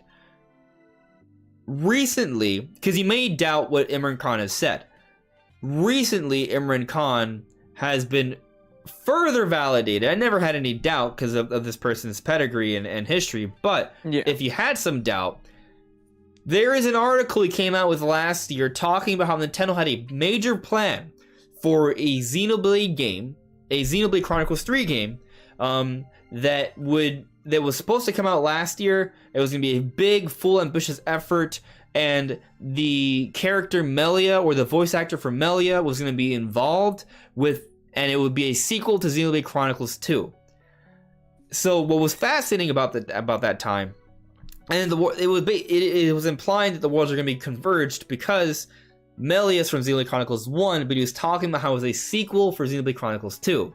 And now we know Xenoblade Chronicles 3 has Melia in the game, right? Same voice actress that reprised her role in Definitive Edition, but also it's combining the worlds of 1 and 2. So now all of a sudden it makes sense. And it didn't seem to make sense with that article, but it's just because that was the truth. And there were other things he said in that article that have all been continually sort of proven to be true with the more we learn about Xenoblade Chronicles 3. It is looking like the most ambitious game yet. It is combining elements from both worlds. It is far into the future. It does have Melia in it with the voice actors. All these things have been confirmed, and this was discussed in the report last year for Imran Khan. Basically, it just further strengthens the information that we get from this person, and this person has also talked about Metroid Prime as well. So, it just kind of further strengthens my belief in this game and it coming. So, yes, I do think that this demo the Retro Studios is working on So eventually was pushed into being a full-on Metroid Prime remake. It was a demo of 1, and Nintendo's like, hey, make that something, but also here's Prime 4. So, yeah. And I think we're seeing it at E3. I do think so as well. As far as any, like, new announcements, they might announce some... I mean, other than Zelda's to replace, like, Breath of the Wild, do you think they need any more games for this year? Well, you see, I'm glad you brought that up, because we've only been talking about old games getting repurposed in some way as announcements for E3. What about new stuff? So, with the Mario movie being delayed, I no longer think that the Mario movie is going to have a trailer at E3. It could still happen. It could still happen then. But now I'm thinking maybe... I don't know. I just kind of see it happening later in the year. September Direct. Maybe. The second bit of information a whole year after. Maybe, right? And I actually feel like there's a good chance we see a trailer at the Game Awards this year. But that's a whole other discussion for until months later, right? Oh, yeah, for sure. You know, with that, but with the Mario movie out of the way, that's kind of even more reason to have some other kind of announcement during the Direct, right? And I can see, and then there's going to be other things that Nintendo's going to want to come out for this year, right? Like, so let's just kind of think about this, right? For the sake of argument, let's say Advance Wars does come out this June, right? And then that's when the Mario Kart DLC comes out, and then because it's E3, that's kind of like what they use sort of as an in-between month. And then July, what do we get? Obviously, Xenoblade Chronicles 3 and Splatoon 3 comes out September. I do feel like if we are getting the Zelda remasters, they're coming out before I can see September. They have to come out, in my opinion, they have to come out before Splatoon 3. So, I mean, there is August, right? We just completely skipped August. So it could happen then. And I feel like Mario Rabbids Kingdom Battle also could fit in during that window as well, because that's when the initial one came out around that time as well. So I can kind of see that. Bayonetta 3 I can see being an October release. It's very suiting for that time. And on that note, I could also see maybe Metroid Prime Remake coming out in October as well. That one could come out late October, one could come out early October. And then Pokemon Scarlet and Violet comes out in November. And that's pretty much the lineup of things we've sort of discussed. Like, in terms of everything that's known or that's speculated, there you go. But could there be other releases? I mean, conceivably, they could fit in something else in there. But what would that be? I want to say that it's not something bigger than Pokemon or Splatoon 3, right? Like, in terms of sales potential. But you never know, right? Something could just pop off. Right. Probably not. I know of the Donkey Kong game. We've talked about that so many times already. Could that happen in the second half of the year? What's interesting when I think about it, because now there's no Zelda, right? So with no Zelda, and Xenoblade's an RPG, Metroid Prime's an old remake, Skyward, Twilight Princess Wind Waker are going to be, ports of ports. Pokemon is Pokemon. I could see Nintendo wanting to fit in a platformer, especially with the Mario movie now coming out next year. Maybe they may not have anything major Mario planned beyond Mario Kart for this year. Maybe they want to fit in a platformer. So I could see them maybe squeezing in Donkey Kong somewhere. Although I'm still kind of, I'm still kind of prepared for it to come out next year. I don't really know what's happening with that game, because I mean, I kind of talked about last year, but like when we were getting the rumors, like we didn't know anything about the game. We didn't know if it's a 2D game, a 3D game. We still don't know. People just assume it's 2D. Right. The suggestion was that it was going to be probably 2D. But we'll see. I just think that I feel like we might have gotten some more rumors or some more leaks, a little bit more information if the game was something that was going to come out this year. I would hope. I mean, what about surprises, man? Sometimes we just get surprises, though. We don't know about everything that's happening. Sure. But we did hear about this game before, so it's not like they keep it completely under wraps at this point. Yeah. So I just kind of felt like we would get more on it, and we haven't. So I'm just wondering what's happening with that game, where that is in development. Because I could easily see when that rumor came out that could have been early on. As like I said, we don't even know what type of game for sure that it even is. I think what's fascinating about the recent announcements for Xenoblade Chronicles 3 and Splatoon 3's release dates is that it kind of demonstrates that Nintendo does it emphasizes, because we've already seen proof of this before. Nintendo does sit on some games that are already done and they wait for a time to release it. Like, it's not they don't just like, oh, it's done, okay, let's push it out. No, they wait a little bit. They position it. Now it's not really even that crazy. Like, if you think about it, you've been developing a game for years that it costs you millions of dollars. You're gonna be careful about when you release it a little bit, right? For sure. So, you know, I don't think this is anything dastardly or conniving. It's just it's just business. Just business. So, you know, but with that in mind, though, right? Like, maybe Nintendo has this Donkey Kong thing. It's been almost done for a while. Maybe it is done, and they're sort of sitting on it, waiting for the right time to release it. And maybe it does tie into Nintendo's plan with Mario and the Mario movie and the Donkey Kong Park expansion, right? The Donkey Kong Park expansion, if I remember correctly, it's not due to open until 2024, or is it 2023? Because that does matter. I'm not sure. That does matter. I think it was 2024, though. Okay, apparently I got Donkey Kong expansion back. When is the, I don't think they're even supposed to be done with the first part of the park. It's open in Japan. No, yeah, I but mean, in America. The one here. The first one that they're making here. That's not supposed to be done till, I think that's supposed to be done next year. Right, so just to be clear, the Donkey Kong expansion in, I'm going to assume, the initial release, Japan, will not open until 2024, right? Cool. As for the Nintendo Park in Orlando, that's a whole other separate thing. I thought they said 2023 for that, but I'm not even sure if they gave a date, to be honest. I could just be misremembering. Nintendo Universal Studios Orlando is going to open next year. Yep. Okay. Yeah. But the Donkey Kong expansion in Japan is slated for 2024. Huh? We definitely have to go. Oh, absolutely. I want to go to the one in Japan. Saving up right now. Japan was going to get the Donkey Kong stuff in 2024. So, I'm going to... But you're kind of close to Orlando, so... Oh, yeah. You're in the same state. I could go there next year. Easier. Oh, yeah. Oh. Yeah, I'm going. Going to You're Japan right. Isn't exactly the easiest. You're right. No, I'm definitely going to be there next year, for sure. No doubt. I'll schedule a trip over. We'll make it a time. We're going to do it. Yeah. So... But, with all that in mind, like, it just kind of makes me wonder when Nintendo will release Donkey Kong. And I think the timing for that suggests that Donkey Kong will be out, I mean, at the latest 2024. But I think they'll have the Donkey Kong game come out before then. So I'm thinking 2023, right? Maybe. It could be this year. It could also just be that we don't know when in the year they'll be done with the park, right? So if they're going to be done towards the end of 2024, maybe they release Donkey Kong towards the beginning. Right. Yeah. So, but with the part, what that release date does suggest is that there's like a deadline. The deadline is sometime 2024. But I do think they would do it before then. So how much before then, to your point, the timing does matter somewhat there.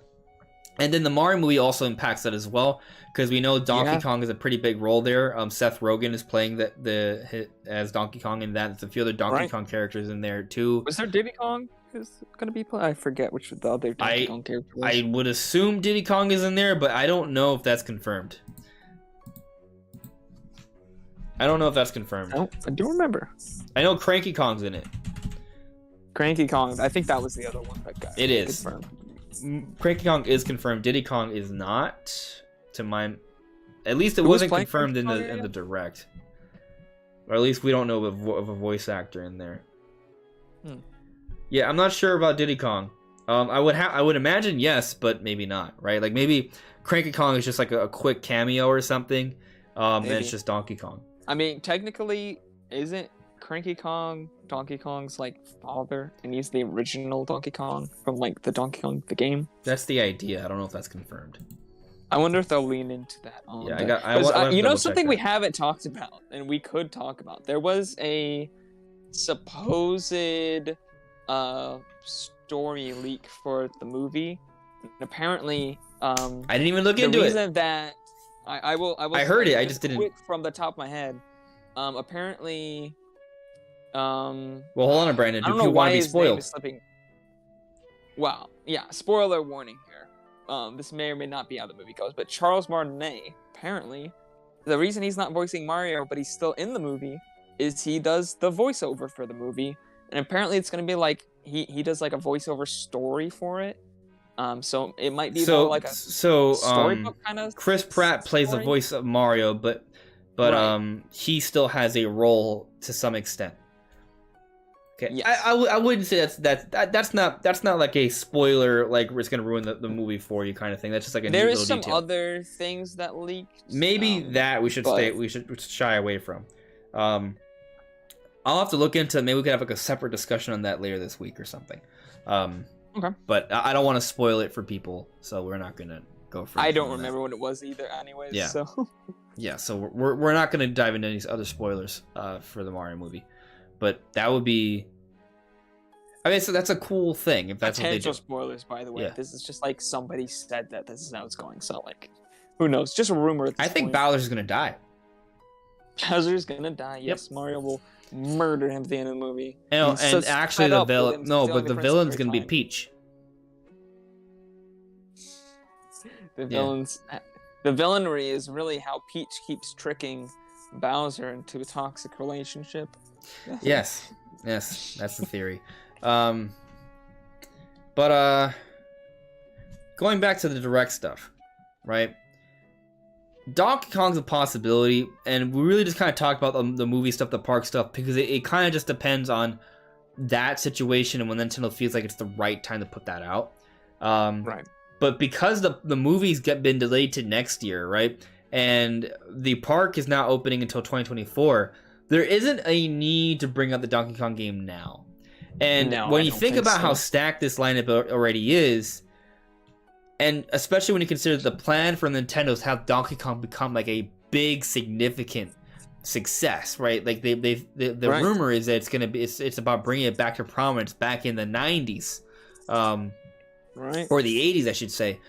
So, yeah, I don't. Oh yeah, the 80s. The 80s, right? That's what sort of popularized Nintendo in America with Donkey Kong, the original Donkey Kong with like the red girders.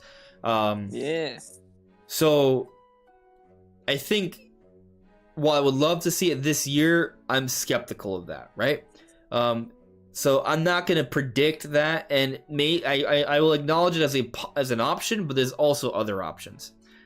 Here's another idea. Go on. Okay. Well, I was going to say something interesting.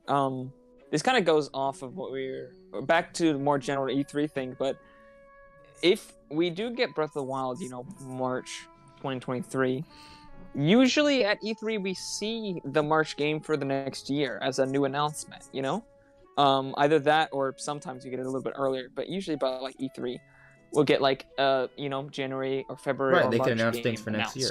Yeah. Right, but this we don't need a major March game announced. They might still announce like a January or February game, but there is a little bit of like less need for them to announce new releases for next year at this event. Because usually they only talk about like the biggest games coming out early next year. Since we already I assume they would just talk about Breath of the Wild. What do we know for next? Well, okay. Since we're talking about next year, if they're gonna show off Metroid Prime Remaster, they may tease Prime 4 and they may give it a 2023 release timing, right? So if that happens, then all of a sudden we have two major games for next year already, and there's still a September Direct. So they may not need to do any more, but they could also something else could pop in there that's going to show up at some point next year. But maybe Donkey Kong. Yeah. Although I agree with you, I think it's a little bit too early. But yeah, there is a possibility we won't get as many next year new announcements.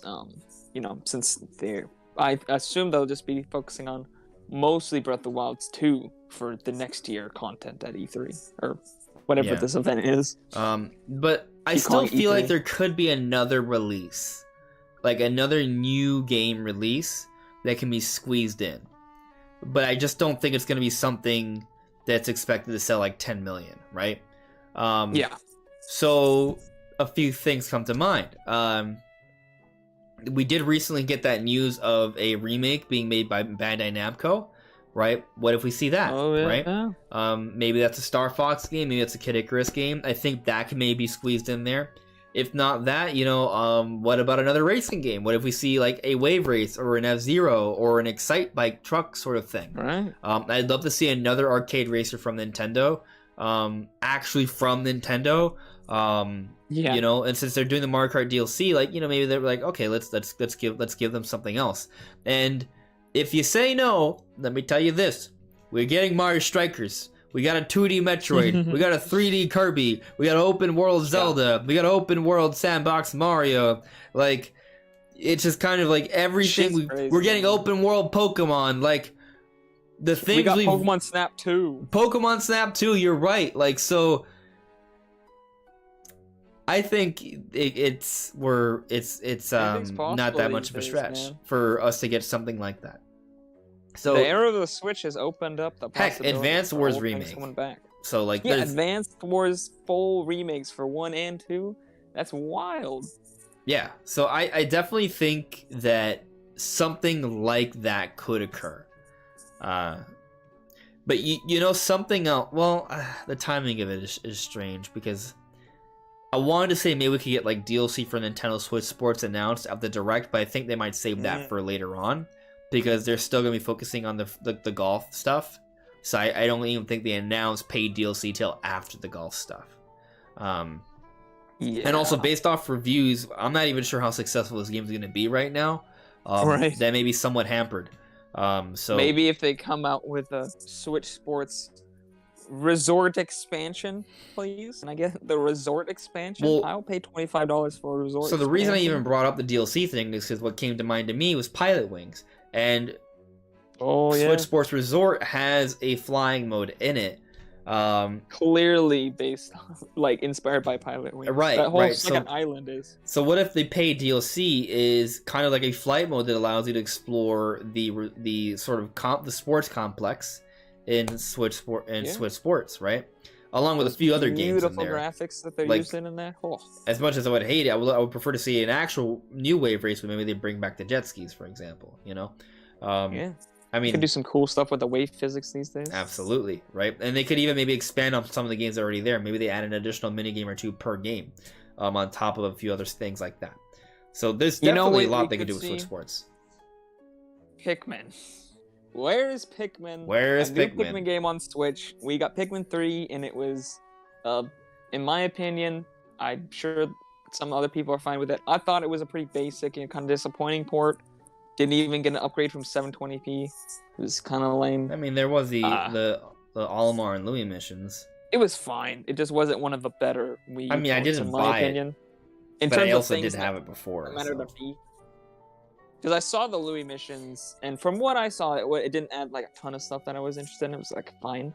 I would have much rather had like a 1080p version of the game or something. But yeah, Pikmin 4, where's that? What happened to that game? That could be the game that they shoehorn into this year, or it comes out next year.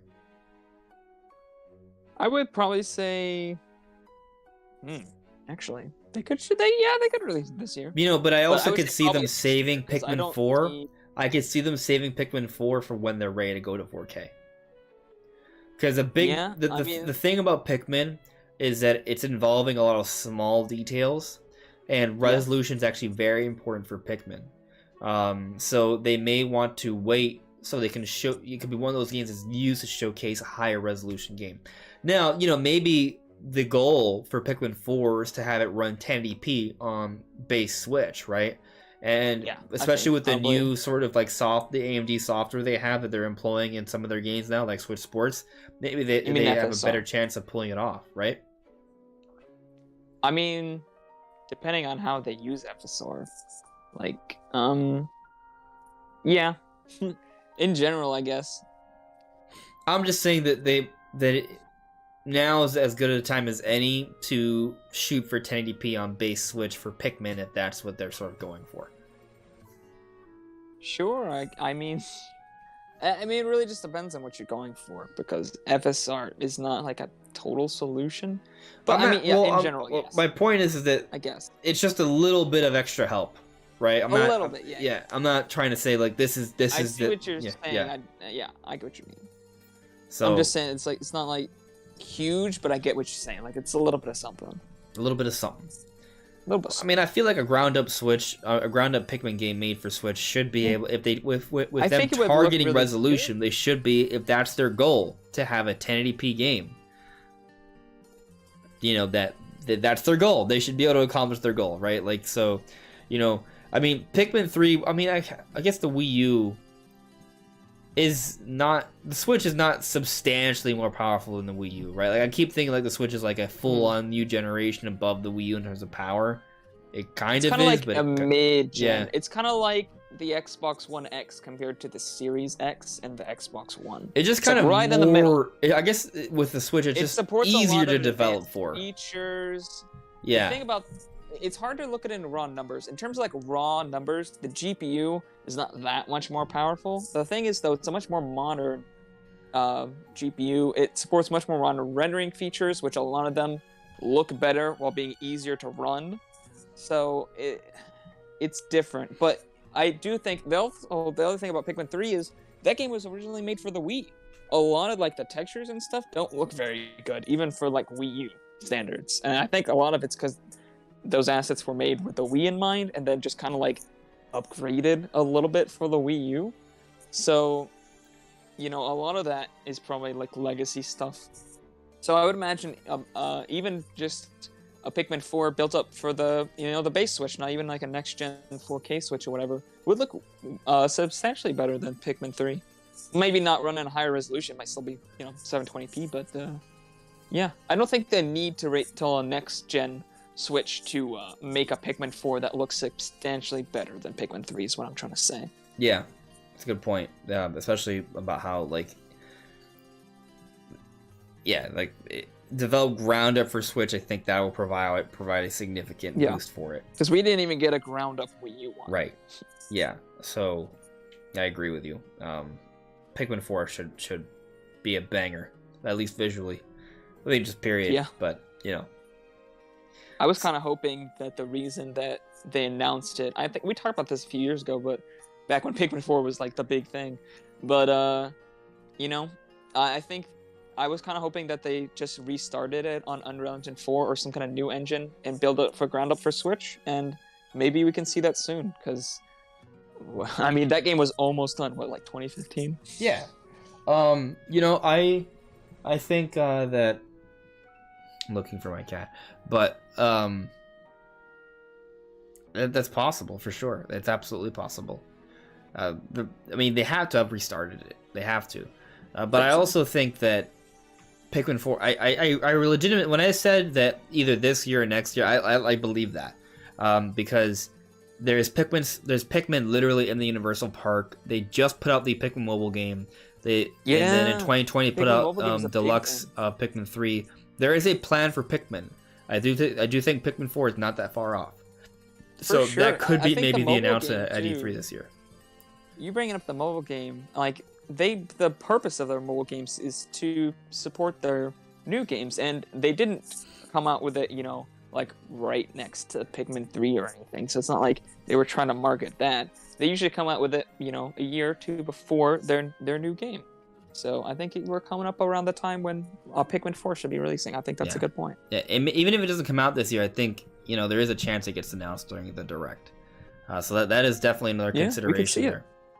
But, you know, beyond Donkey Kong, beyond a random Kid Icarus or F-Zero or Pikmin 4, you know, what else do we got? Like, we touched on Mario I'm expecting earlier. a lot of deep dives into things they've already talked about, like Xenoblade, Splatoon 3, Breath of the Wild 2. There's tons of stuff they've talked about. Let me throw this at you. Okay, ready? So Splatoon 3 comes out September, right? Yep. That leaves October, November, December. Okay. Bayonetta 3 is a third-party release. Published by Nintendo, but a third-party release. Mario plus Rabbids Sparks of Hope is also a third-party developed game, and I don't even think it's being published by Nintendo technically. I'm sure there's some funds dispersed there, but technically, like if you Google it, it's not. The publisher's not Nintendo. Last I checked. You know what? Let me fact check that, because it seems weird to say Obviously, they're supporting the game, right? But it'll serve my point in a moment. Publisher Ubisoft, not Nintendo. Okay, there we go. So There you go. Bayonetta 3, third party. Mario plus Rabbids, third party. Major releases, planned by Nintendo. Nintendo obviously has a hand in it, but third party. Pokemon Scarlet and Violet, yes, Nintendo has a hand in that because they own part of Pokemon, but it's also like not internal Nintendo either. So major release, major release. But those kind of are the games that we know about for this year after Splatoon 3. That's it. We assume Metroid Prime Remake, right? We assume maybe Twilight Princess Wind Waker HD. But again, those are also older releases.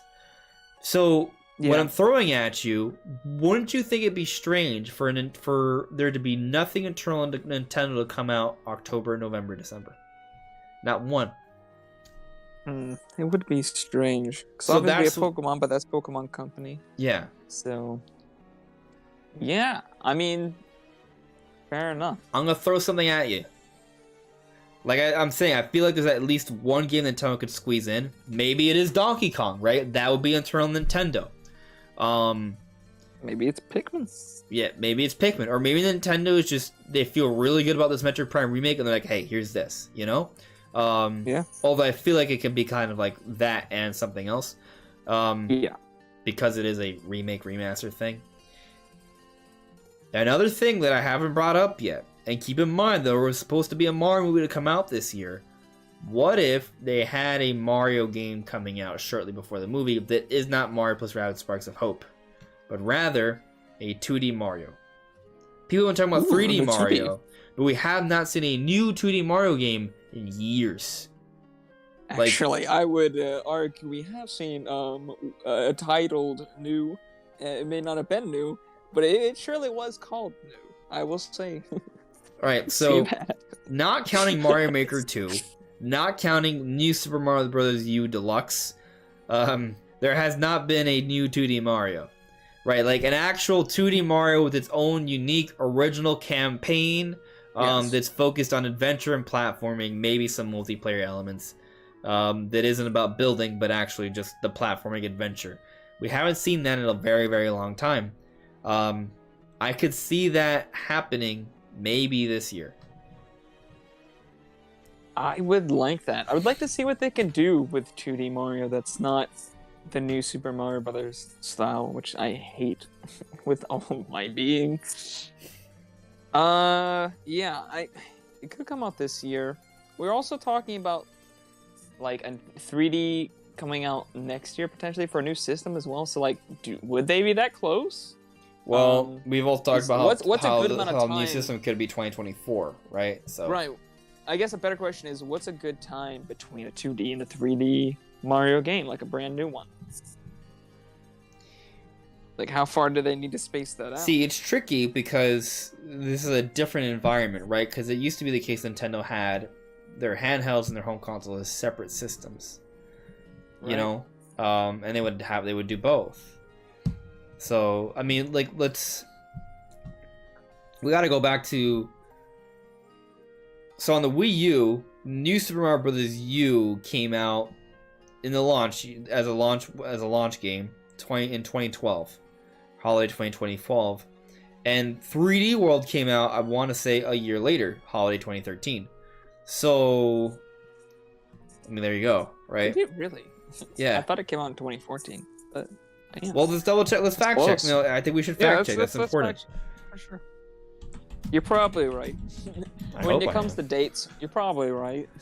Compared to, like, against Super Mario 3D World came out November 21st, 2013. But let's also fact check the other game. Super Mario Bros. Wii U. I think you're right. I think it was 2012. Yeah. Because it was a launch title for Wii U, so yeah. Right. Yeah. So they have before released Mario 3D Mario and 2D Mario pretty close, so yeah, that's fine. Yeah, and that's on the same system. So yeah, I could see it again. And I think it would be better for 3D Mario to be the game to push the hardware. Oh right? yeah. So, for sure. And it's not to mention when you have the Mario movie, like if you sandwich 2D Mario movie, 3D Mario all within about a year of each other, that's some serious Mario right there. With ongoing Mario Kart DLC coming out throughout that as well. Not bad stuff. And if you throw in a 2D Donkey Kong game, and then you got the Universal Parks opening up, there's some big Mario plans, you know? Or big Mario Universe plans, I should say. Because Donkey Kong's like an expansion and beyond that. It's its own thing, but Donkey Kong is also a part of the Mario Universe. Yeah, they exist technically in the same universe. Yeah. So, supposedly. You know, they tie into each other. There's a reason Donkey Kong's going to be in the Mario movie. Just saying. Yeah. So, you know. But, in the interest of time, I think we should move on to the Zelda stuff. Because, again, this is just the preliminary E3 speculation, right? This is the beginning of the hype train, right? Leading up to E3, presumably 5 weeks from now. And 2 days. And 1 day. Fingers crossed. That's actually a benefit of doing the podcast on Mondays.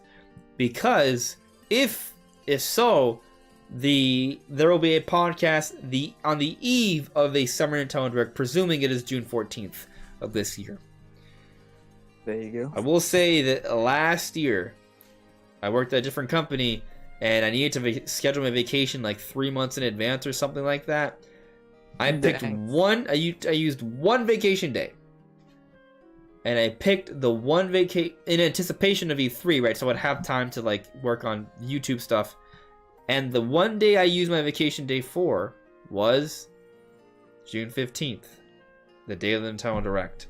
So I predicted the day of the Nintendo Direct and scheduled my vacation on that day months in advance in order to have off on that day. So, yeah. Just flexing a little bit. Actual wizard. He's over there pondering his orb before every. Just don't ask me about Breath of the Wild 2 release dates because I'll get that wrong. Yeah. Apparently, yeah. Yeah. We're both not good at that. Yeah. So, you know, not that one. Although I do feel pretty good about the March release, but we'll see. Because again, we've been burned before, more than once. More than twice. Every single time. Every single time.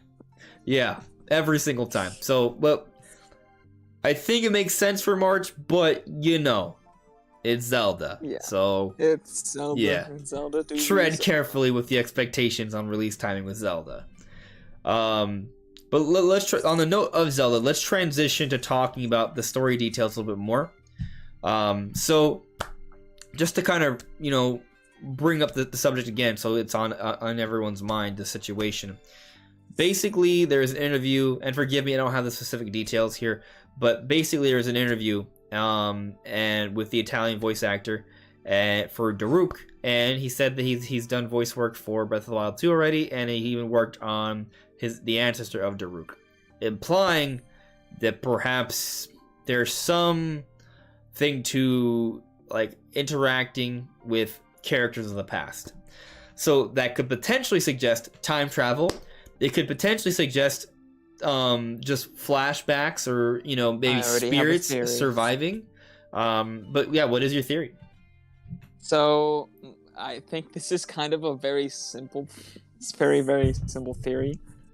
But, you know, we have Ganon coming back. He's resurrecting from what seems to be the form he was locked away with in, like, you know, way back, what was it, 10,000 years ago was when the first calamity struck? Something like that. Whenever it was. But that time. And there were the machines, the Guardians, and the... Why are the bigger ones not coming to mind? The dungeons, you know what they are. The Varudanians. Sorry, I was distracted. Anyways. Yeah, well, the Divine Beasts. The Divine Beasts, thank you. Yeah. I'm assuming that this is some kind of flashback to Daruk's ancestor who piloted the first Divine Beast. And, okay. You know, they'll just be looking at that. And I think there will be a cutscene showing like what actually happened 10,000 years ago when Ganon was like first locked in there, because we discover like where he was locked away and all this stuff, and we're just like, what's going on? So I assume that they'll show that. in a cutscene, and he will voice that character. That's just my theory. It's a good theory. That's a good theory. I do like the idea that they're gonna figure out what's going on with all the divine beasts and the Sheikah technology, and maybe it leads to something like that, right?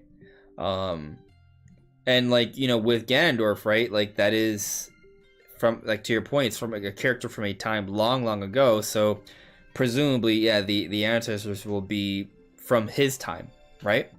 Yep. So, you know, we could be learning about that. Perhaps there is another angle to consider. The reason we will see his ancestor is because we'll be interacting with sages. Ooh, sages, you say? Yeah. So let me kind of go back to a theory I've discussed a couple times before. So I'm theorizing that the Triforce is returning. And by the Triforce returning, I mean the individual Triforce pieces for the three main characters, Link, Zelda, and Ganondorf. So I'm theorizing that Link, there's going to be a theme of a motif of green. We've already seen that in the initial trailer. Presumably, maybe the Zonai, we see the green energy around his hand. It's all about him finding his way, finding his true heritage, or, you know, the hero, right? The whole lineage of the hero, and having the Triforce of Courage, right? Link is traditionally garbed in green, but in Breath of the Wild, he was garbed in blue with the Champion's Tunic. Obviously, you could make your own clothes, but that was like the main one. And you wouldn't get the Champion's Tunic until, like, not the Champion's Tunic, the Tunic of the Wild, until, like, it was basically the last thing unlocked in the game. So, right, you know, it was more of a nod than anything. Absolutely, right? Thank you. So Link gets a try for the courage, but then you also have Ganondorf, who we see the malice and the calamity, all with the motif of red, right? And then there is the Yiga, who support and worship him, who are garbed in red. And then Ganondorf has a Triforce of power, right? And then Zelda, who all the history of Zelda have always been protected by the Sheikah. The Sheikah protect the royal family. Sheikah technology is blue. Neru is blue. Triforce of Wisdom, blue, right? So there's the motifs of blue, red, and green, each tying to each individual Triforce, and we actually have a tribe that goes for each one. Zonai, Sheikah, Yiga. So there you go, right? But if this is all going to be addressed to some capacity in Breath of the Wild 2, since we're already getting into the three characters, the Triforce, might as well bring in the sages. Because we already see the master. We already see the Master Sword has been destroyed, so it's going to be restored in some way, probably, right? All of these things are different motifs we've seen in previous Zelda games. So another one are the sages. In some way, maybe Link has to go to each sage to either to get a piece of the Triforce or to restore the Master Sword. Maybe both, because that's how it is in a lot of different Zelda games. Right. So point is, there is increased reason to think that we could be seeing sages to some effect as well. And maybe that includes seeing old spirits from years prior. To your point, maybe the time of Ganondorf from 10,000 years ago alongside the ancestor of Daruk. I wouldn't be surprised if the dungeons are based off of the sages and you have to go there and, like... and at the end of them, you meet them in some sort of way. Like, it's probably as a ghost, or maybe they're just referenced. And another interesting idea, right? Like, what if there is a time mechanic involved, and what they do is sort of like a light world, dark world thing, but it's time, kind of like Ocarina of Time, except it's not the whole world necessarily, but dungeons. Kind of like a Time Stone kind of thing, or like, but on a bigger scale. On a bigger scale. I could see that, just having like zones where you could change the time. Yeah, that would be actually really cool. Maybe they don't do it for every single dungeon, but they could. Right. They could do it for like one dungeon as well. Yeah, I mean, it could be like the Skyward Sword dungeon. Right. It could. There's the Temple of Time in Twilight Princess, but it doesn't actually like do time reversal stuff. It's just like kind of accessing it from what I remember. But then in Skyward Sword, you do have the time shift stones, and there's 2 dungeons that take advantage of that mechanic. 2. So, you know. Oh yeah, because the last dungeon's like an amalgamation of all the dungeons. I wasn't even thinking of that one. Oh, really? Which No. one has the time stones? So, both in the desert. Oh, I don't remember that. I remember the one dungeon in the desert. All right, It's not important. There's a dungeon that ends with a scorpion battle, right? And then there's the boat. Oh, yes, the boat. So the first one has the little robots, the robot people, and then which is the first dungeon you find in the desert, and then there's also the boat one, which is also in the desert. Right. I remember now. Yeah. But yeah, time shift stones could be a cool idea. Trying to think. It would be interesting if you could literally just like, if there were time shift stones just around the world that you could activate, it would just like show you an older part of Hyrule. That would be cool. Like maybe some of the ruins don't get built up. Maybe some of them actually like get reversed in time. That'd be interesting. Right. I wonder how that would work though. What if there's like a whole village that's from the past? And there's like some interesting side quest dynamics, or like, oh man, I gotta find this item, this material, but it only existed 10,000 years ago according to scripture or something, right? So then you're like, oh well, let me go to the market in such and such town that only exists in the past, right? Yeah. So there could be this interplay there, which would be really cool. That'd be cool. Yeah, this is an idea, Brandon. We have covered new ground here. Yes, we have broken new ground. So man, there's just so much. There's just so much potential. There's so much speculation for this game. It's just, I really want to know. Man, they better show it off at this E3 replacement direct. Assuming there is one. Oh, they better show it. I think we should have assuming there's another week where there's like not a lot of news. I feel like there's gonna be a dedicated Breath of the Wild 2 podcast, and we'll invite Don from Monster Maze. So there you go. Yeah. Maybe we'll get Cameron as well, because he loves talking. It could just be like a full like Zelda thing. Yeah. There's a few. I know that there's a few people that would love to just like go to town on Zelda. Let's just do a Zelda podcast every week. If only. I mean, there are other Zelda channels, so they do that. Yeah, so I think maybe something related to time. I just don't like. I personally don't want them to do what they did with Ocarina of Time again, right? Like I don't want them to just like, a lot of people like to theorize, oh, we'll just go back in time again. Like I'm okay with going back in time, but I want it to be pockets of time, to like what we discussed, right? Like creating new gameplay possibilities, new situations, not kind of just doing what's been done before. Now, obviously, if it's done in the Breath of the Wild world, it'll still feel like there'll be a freshness to it, but right. And you wouldn't be having to go back to being a child. You'd just be the same age. I think some people might have speculated before even this news that maybe this is Link that we're playing is a Link from a different time, but I don't agree with that. I think this is the same Link, especially now that we actually have a clear look at his face. It's the same Link. He's just but his hair is longer. He does seem to resemble a bit more of the character from the Tapestry, though, right? So there could be a big sort of like, we still don't really actually know what happened at that time. We don't actually know. So, maybe he meets the ghost of Link long past or something. Right. Maybe that's the source of the hand that's guiding him. Yeah, it could be. I mean, we had in Twilight Princess the guy who taught you your moves. That was Link from Ocarina of Time. Yeah, which was very unsettling for me because I didn't like seeing like dead skeleton Link. I didn't like depressed dead Link. And then the other thing is that like at the time, I just kind of thought that it was one Link just reincarnated in different times. But since then, my thinking has evolved. It's just, okay, there's a different Link. And when they say spirit of the hero, what they really mean is just someone taking on that mantle, that role, but it's not the same person in a different, like the same soul in a different body. Right. Or maybe it is. Maybe you can be in two different places at once.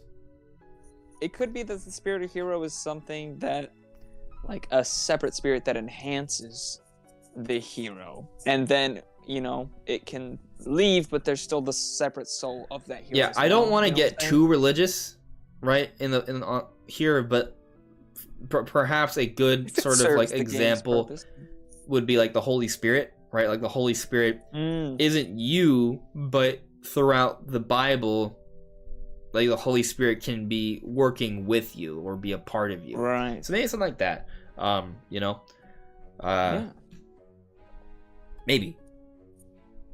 There's just, again, so many possibilities here with time travel and such. I don't know. I wouldn't mind too bad if you could switch like the whole world. It would make sense why the game's taking so long, because essentially I have to make like a whole other Hyrule in the past. Well, okay, so actually, it's an interesting point, Brandon, because one thing they did say is that they were expanding the world in a number of ways beyond just the sky, right? So what does that mean? Right. I mean, there's a number of things. It could mean just expanding the map. It could mean underground. It could mean more of the sky. It could mean underwater. It could mean parallel worlds. It can mean a dark world, which is basically a parallel world. It can mean time, which is also another form of parallel world. It could be space. Or just other spatial dimensions. Like, basically what we saw with the... So, on the note of spatial dimensions, you know the...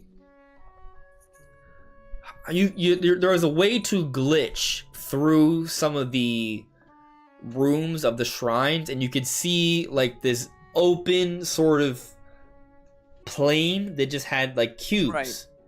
Well, all the shrines are loaded into a separate map, so that's why there's a loading screen when you go into a shrine. So you're essentially loading every single shrine at once.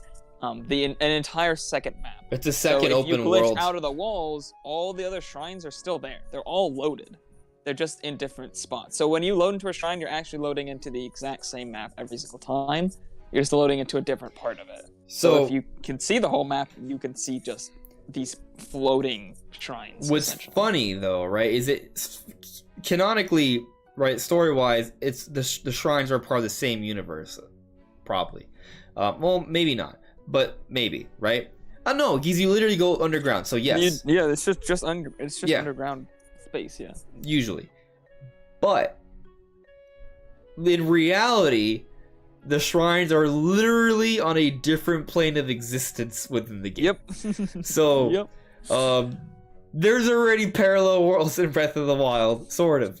But except Breath of the Wild 2, maybe it's literally like planned as part of the story and worlds and gameplay that you interact with. I kind of do like, I am going to disagree with you here. I do kind of think having the entire world be able to go back in time I would like that. I think that offers a whole other level. Like, you can offer so much diversity, because the landscape for Hyrule 10,000 years ago, man, that doesn't have to be the exact same. Well, what if that split mountain is not split? What if there's whole other types of civilizations? I'll give you this. Zoras, but we don't see rivers. There's no other way we can explore Castle Town in its full glory without going back in time. Yeah. Unless they want to have some sort of crazy post game, there's no way. So I kind of like the idea of being able to go back in time just because I think it allows them to use the same world, but add up a whole other ton of stuff without having to, because it doesn't seem like Link or Zelda are that much older. It's hard to tell, obviously, but it doesn't look like it's super far into the future. They're still young adults. Nothing really seems to be like super rebuilt or anything. Hyrule Castle's still destroyed. They are still young adults physically. Right. So it doesn't really give them time to say like introduced whole new types of people who moved in, or like huge new cities or anything there could be restoration projects, but they would be like early on. Like you wouldn't be able to add maybe like going back in time is how that diversity. I mean, I would still love to see how there could be some building efforts, because we saw Tarrytown. I would like to see them take that to another level, because if there are people returning after the initial calamity, there could be restoration efforts, and maybe you play a role in that, doing different side quests and different things along the world, and you see some of these towns actually build up as you progress in the game. I really want to see that. But even with that in mind, for them to become full-on cities, well, maybe that's like the end goal. That would be really cool too. But it's conceivable they could have both, or one or the other, where you just go back in time to see them. One or the other could work, but in order to see Castle Town with Hyrule Castle there, the only way to do that is time travel. So And it's weird because in Breath of the Wild 1, there were cutscenes with Castletown. So, like, they built this world. They modeled the whole thing. It's modeled. You just can't really explore it in the way you want to. Now, you do get to explore it in Age of Calamity to some extent. Stuff probably aren't actually modeled, but, like, the general overview of the town is modeled, as you can clearly see in the cutscenes. Yeah. So, like, but they don't really fully use it, right? You don't get to explore it in that way. So it would be nice to see that explored. But again, you also do get to explore it to some extent in Age of Calamity, so there is that. That is a neat thing about Age of Calamity. You do get to explore certain parts that you couldn't quite explore because they were destroyed in Breath of the Wild. Like maybe they feel like that's enough time travel-ness for Breath of the Wild. Maybe, right? Because that is another point. Because Age of Calamity did sort of touch on those things, and maybe by touching on those things, they feel like they don't think they owe us that. They can just move on with something else. Yeah, I can see that. But, you know, with my idea of the restoration efforts, like, you know, they can restore a lot of these things, and there isn't really a limitation with that, right? Like, you can go far with it if they choose to. Obviously, you know, if you want to build a full-on city, that may be kind of demanding. Yeah. Seems kind of unrealistic that you would be... That every single city would upgrade, like, a substantial amount over the game. I feel like one, that'd probably get boring after a while, just doing kind of the same types of things to expand cities. Eventually that's gonna get, like, this is not Breath of the Wild City Simulator. This is, you know, Breath of the Wild City Simulator, a sequel. So at some point there's gonna be a limit to, like, how far they push that mechanic. Alright, I got an idea for a spin-off.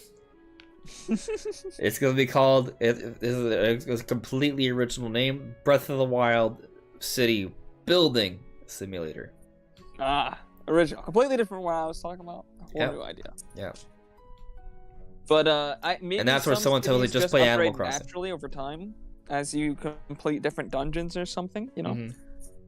Because, you know, even if dungeons, they likely won't be, like, in a certain order. Maybe they will. I don't think they will. But they could just have, like, the first dungeons completed, such amount of cities are rebuilt, and, you know, such amount of progress has been done. And then there are other towns, maybe some that are less hostile. Like, some towns are more accepting of Link, I would say. Like, Gerudo Town's a lot less accepting, because, like, Soror Town's a lot more accepting. I don't know. But maybe there's some towns you don't. Maybe there's some towns you have to upgrade, but there's some towns you don't, is my point. They just upgrade it as the story goes along. You're not really a part of that. So we could go on here. There's going to be a lot more Zelda discussion. But we're past the 2 hour mark already. So let's just take a few questions in the chat and call it a night. Sound good, Brandon? Sounds good. Is there something you want to talk about before we do that, though? Am I cutting you off from any grand, beautiful ideas? No. Or dumb ones? No. Those are also welcome. No? I'm sure there are tons of ideas I could come up with, but no, I didn't have anything. Okay, cool. So let's just do it. Guys, if there's anything you want to address in the chat, please do it now. You have a few minutes. Because we're calling it a night soon. Yeah, I gotta eat dinner. Me too. I got fish waiting. My headache is mounting. The pain. Like, I was gonna try and eat before, but then as time drew on, it was like, it's not gonna happen. So, you know, like, I literally started a few minutes late, so, you know, it wasn't gonna happen. Anyway. Joy CJ, I doubt it'll be delayed again. Anuma was too confident in announcing spring. So I do agree that it seems unlikely that it'll be delayed again. Mainly because the timing is more specific. And to your point, the confidence thing is also there. Because initially when they said 2022, they did say, the wording did include something along the lines of, we are aiming for a 2022 release. And that does leave some room for interpretation, right? This time around, I'll have to double check, but they said we decided to push the game to a spring 2023 release. Again, paraphrasing here based off memory, so there is definitely room for error there, but it is a more specific timing, and they didn't use wording that was that sort of implicative of potential delay. So I agree with you. It's more likely that it will release now, especially now with this news of the voice actor. So you know, I think we're probably safe, but I've been burned before, many times. For sure. I've had a lot of burns. So, cat, do not disconnect any cables. Want to come in? Okay, she's just sitting there. So, yeah, her name is Ruby. Her full name is Ruby Sparkjoy. So, then my last name. But, yeah. Anyway, let's see here. Just going through the chat here, because I see you guys were interacting with each other, right? So I'm trying to see if there's any ads towards me or just, you know, towards each other. Zay, it's gonna be 2023. Time for Nintendo to upgrade their hardware and make it at least as good as Xbox One. Breath of the Wild 2 would be the perfect way to show off the new hardware. Maybe, right? If it's coming out March, like, again, so we talked about it earlier. If it comes out March, that's at least more than a year. It's about a year and 4 months or 5 months since the release of Switch OLED. So I would say that's enough time before doing a revision. I don't see it being a next generation piece of hardware coming out then, unless they announce it. I mean, I don't see it. I just don't see it coming out then. My cat keeps like tapping my kneecap. Like, she's sitting on the computer that's back there, and she's like tapping at my knee. I'm like, all right, well, okay. Yeah. Let's see here. To Fox, the same glitch was used to cheese the third trial by beating the Hinox in the final room of the first trial instead of beating the final room of the third trial, and still counts as beating the third trial. I'm not sure what you're referring to, but there are a lot of glitches in Breath of the Wild. So, if you want to jump on my lap, jump on my lap. Don't like think about it from over there. Super Chris, I wonder what the next 8 tracks are for Mario Kart Deluxe. You know, I haven't. I kind of need to like look at all the tracks throughout the history of Mario Kart to kind of re-jog my memory. But I will tell you this: I desperately would love to see Maple Treeway. I think that was confirmed. I was actually just about to say that one because I want that one too, and I'm pretty sure they have confirmed that one's coming back. That one's from the Wii, right? Yeah. Or am I thinking? Yeah, they've confirmed that one's coming back. Or somebody saw it. I forget how we know, but we know. We know that. Yeah. This is her. She's a little baby. You might be able to hear her purring. I don't know if you can hear that, Brandon. I cannot. It might be too quiet. They might be able to. Maybe, because Discord just has those different filters on there. Yeah. Oh, D-Fox talking about Trial of the Sword. Oh, yes. Oh.